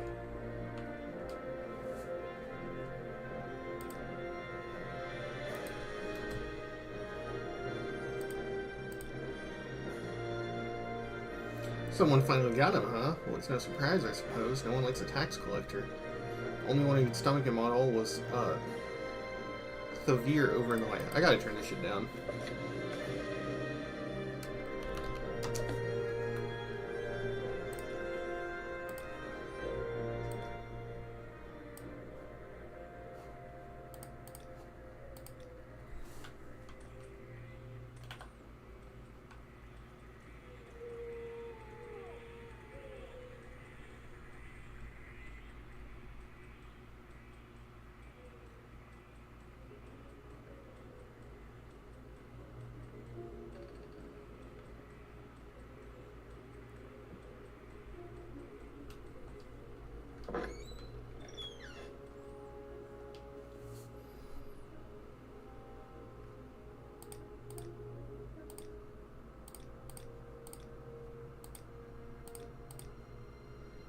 Okay. My time is precious, so make it quick.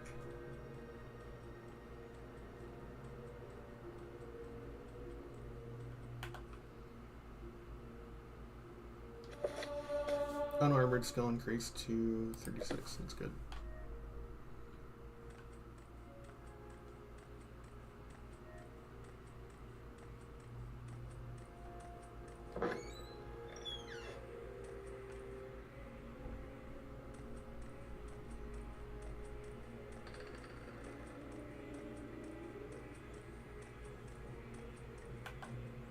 If I want to beat this guy and I don't want to have to come back for it, I'm going to have to go buy a different spell, unfortunately. The fire resistance makes this too hard.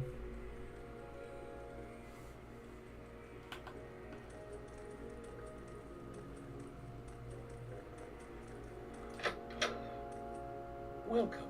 If you wish to talk, it is really no trouble at all.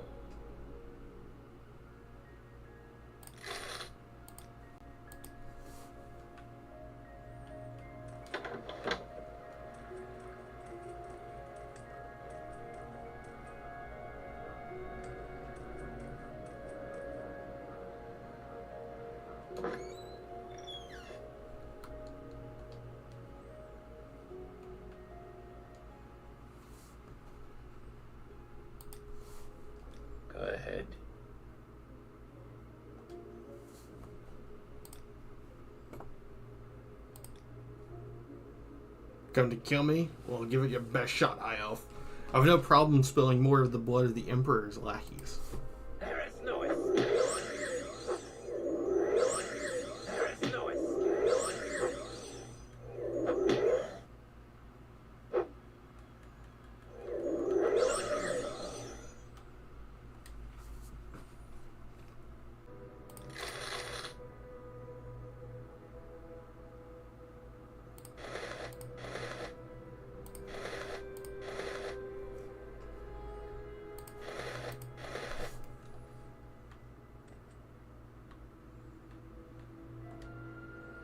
Shout out to this place, by the way. I like to live in here.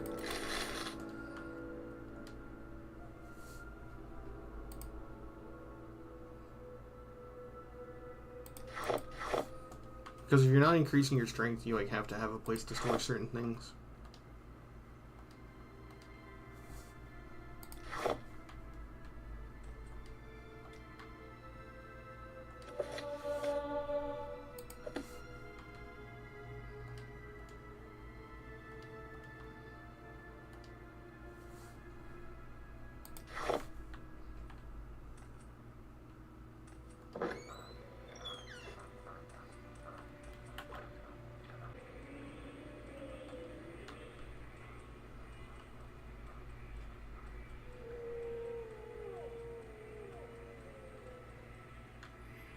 Wait, that's right. Go talk to the woman, then go talk to the guy. Actually, I don't think it matters.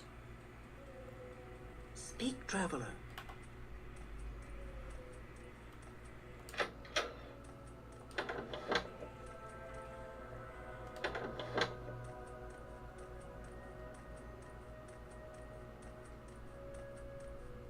What's this then?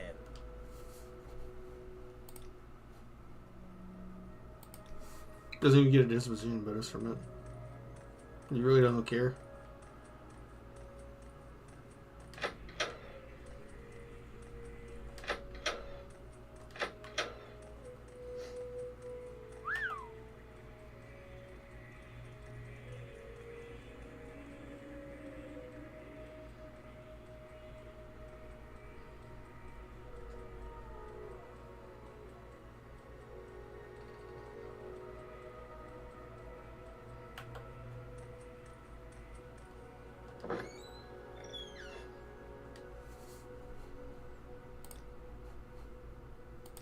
I'm waiting.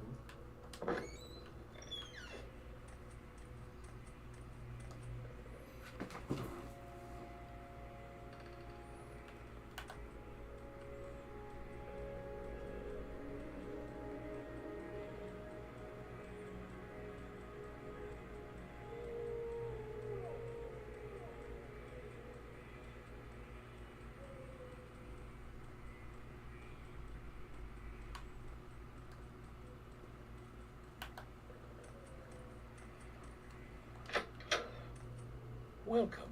If you wish to talk, it is really no trouble at all.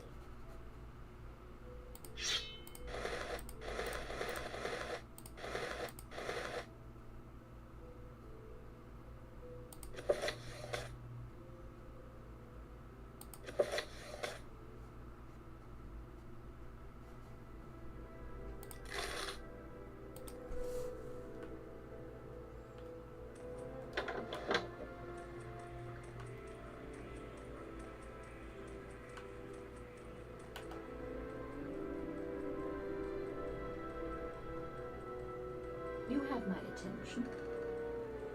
Oh, that's right, Fargoth's thing. I actually think I want to respec my character. There's a console command you can do it that just erases your skill progress and that's it. Which I don't really care about our skills. We've gotten an unarmored bonus, and a mercantile. It's not the end of the world.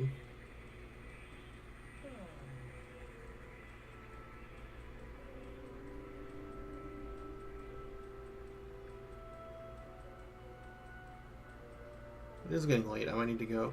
I would have streamed earlier, but I'm having trouble waking up.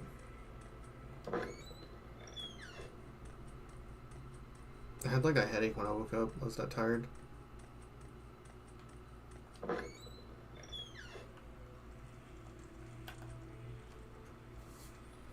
I need to wait for it to be About 8, I think 10. Can't quite remember.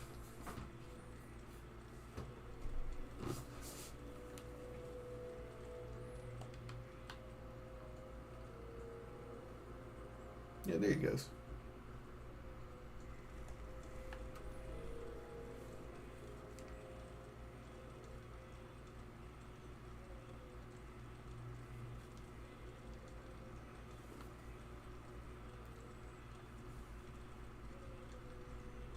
Morrowind character respec.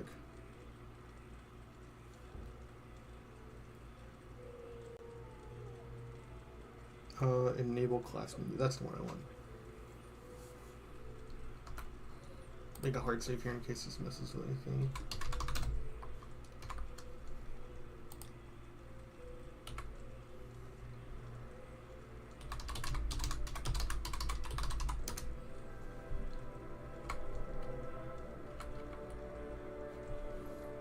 Create custom class. I'm just gonna replace enchant with alchemy.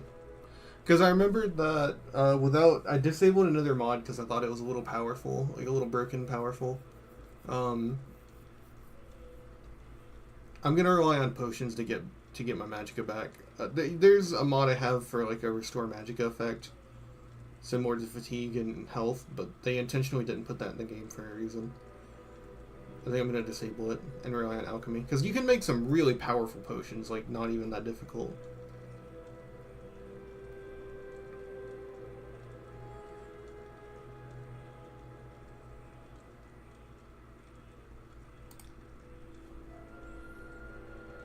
Yeah, purchase.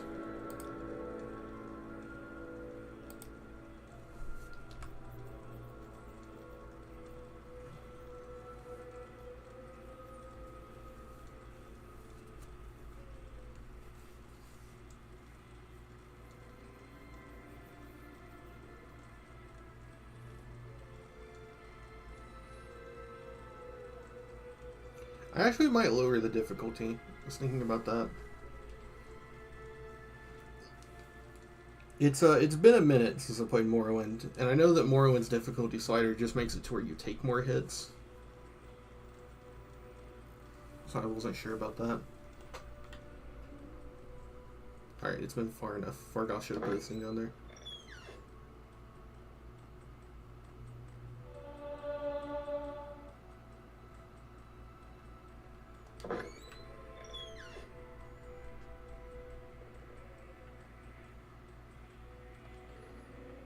Yeah, I just lost an unarmored and mercantile skill up. Oh no. We could try to go for the Bitter Cup, but that's really tough at level 1. It's a pain in the ass.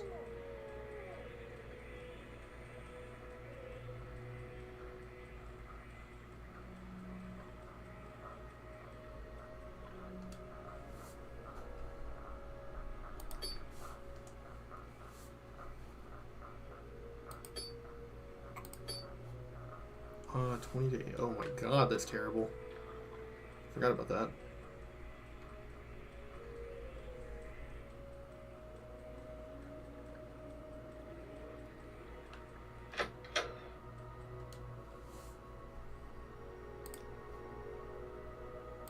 He's not going to call me out for stealing Fargoth's ring.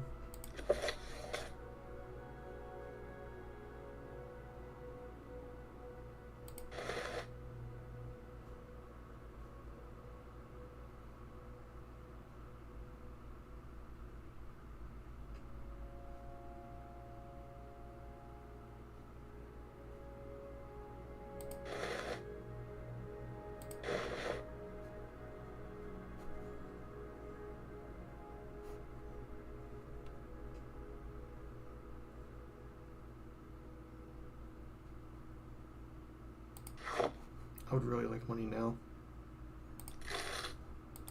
Ah, there's an intelligent face. Speak.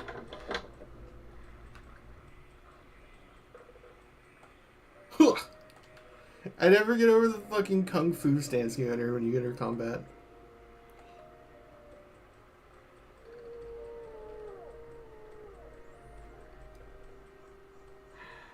Now, I don't know if we actually can physically do the dungeon over here.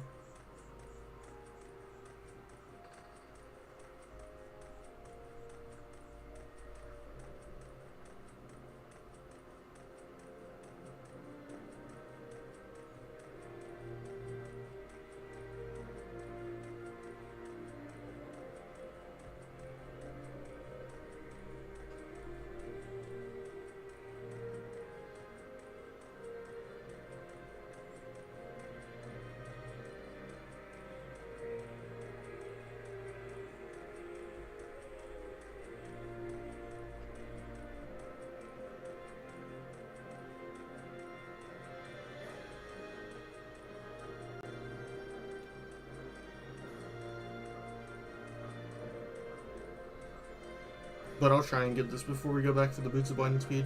Otherwise, I'll get the boots of blinding speed and then kite the enemies down here for the ring.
Now this is why we might have to come back.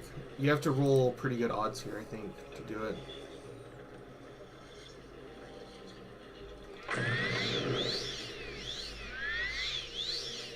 Yeah, you have to roll it twice in a row.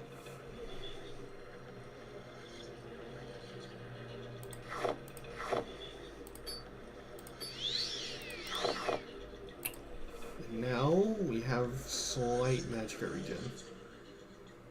It means that we can just at least train it when we're on the road without having to rest.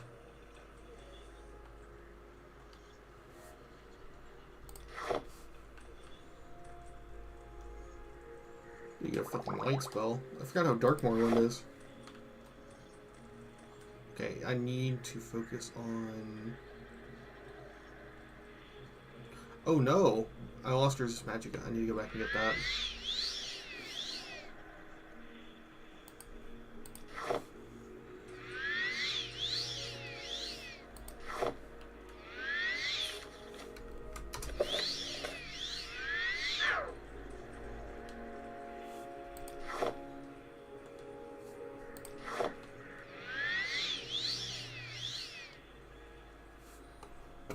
And receive a blessing now.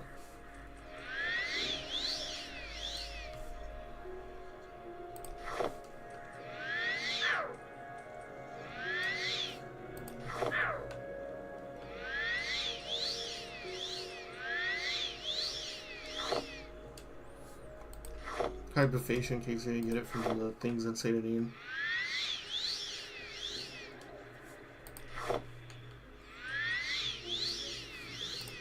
Which makes sense that it would be in here because it's also for the Mages Guild. You would want that ring if you're a mage.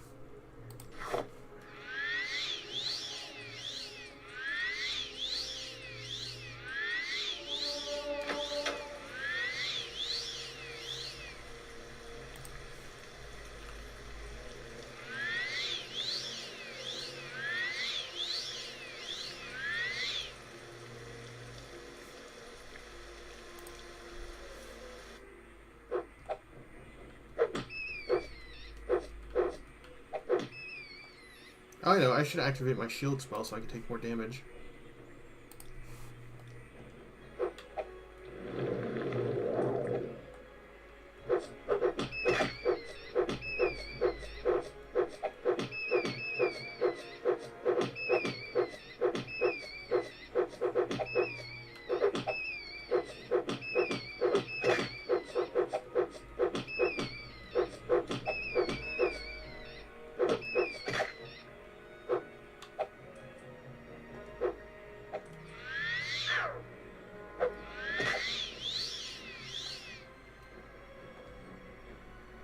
Now I need to recast my shield spell.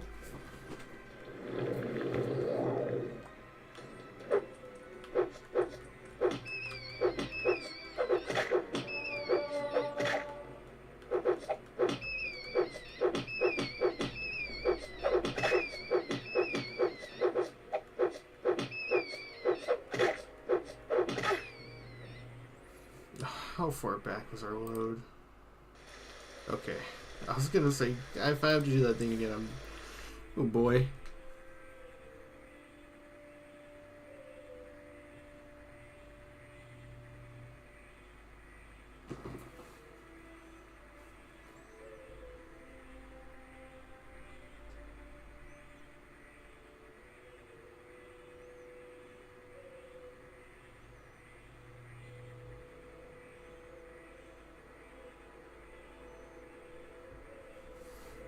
Alright, I will be going for today though.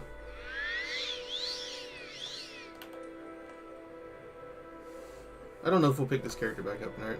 I'm in the middle of games because I'm bored of Oblivion, but I tried Skyrim and I wasn't really feeling it either. Oh well.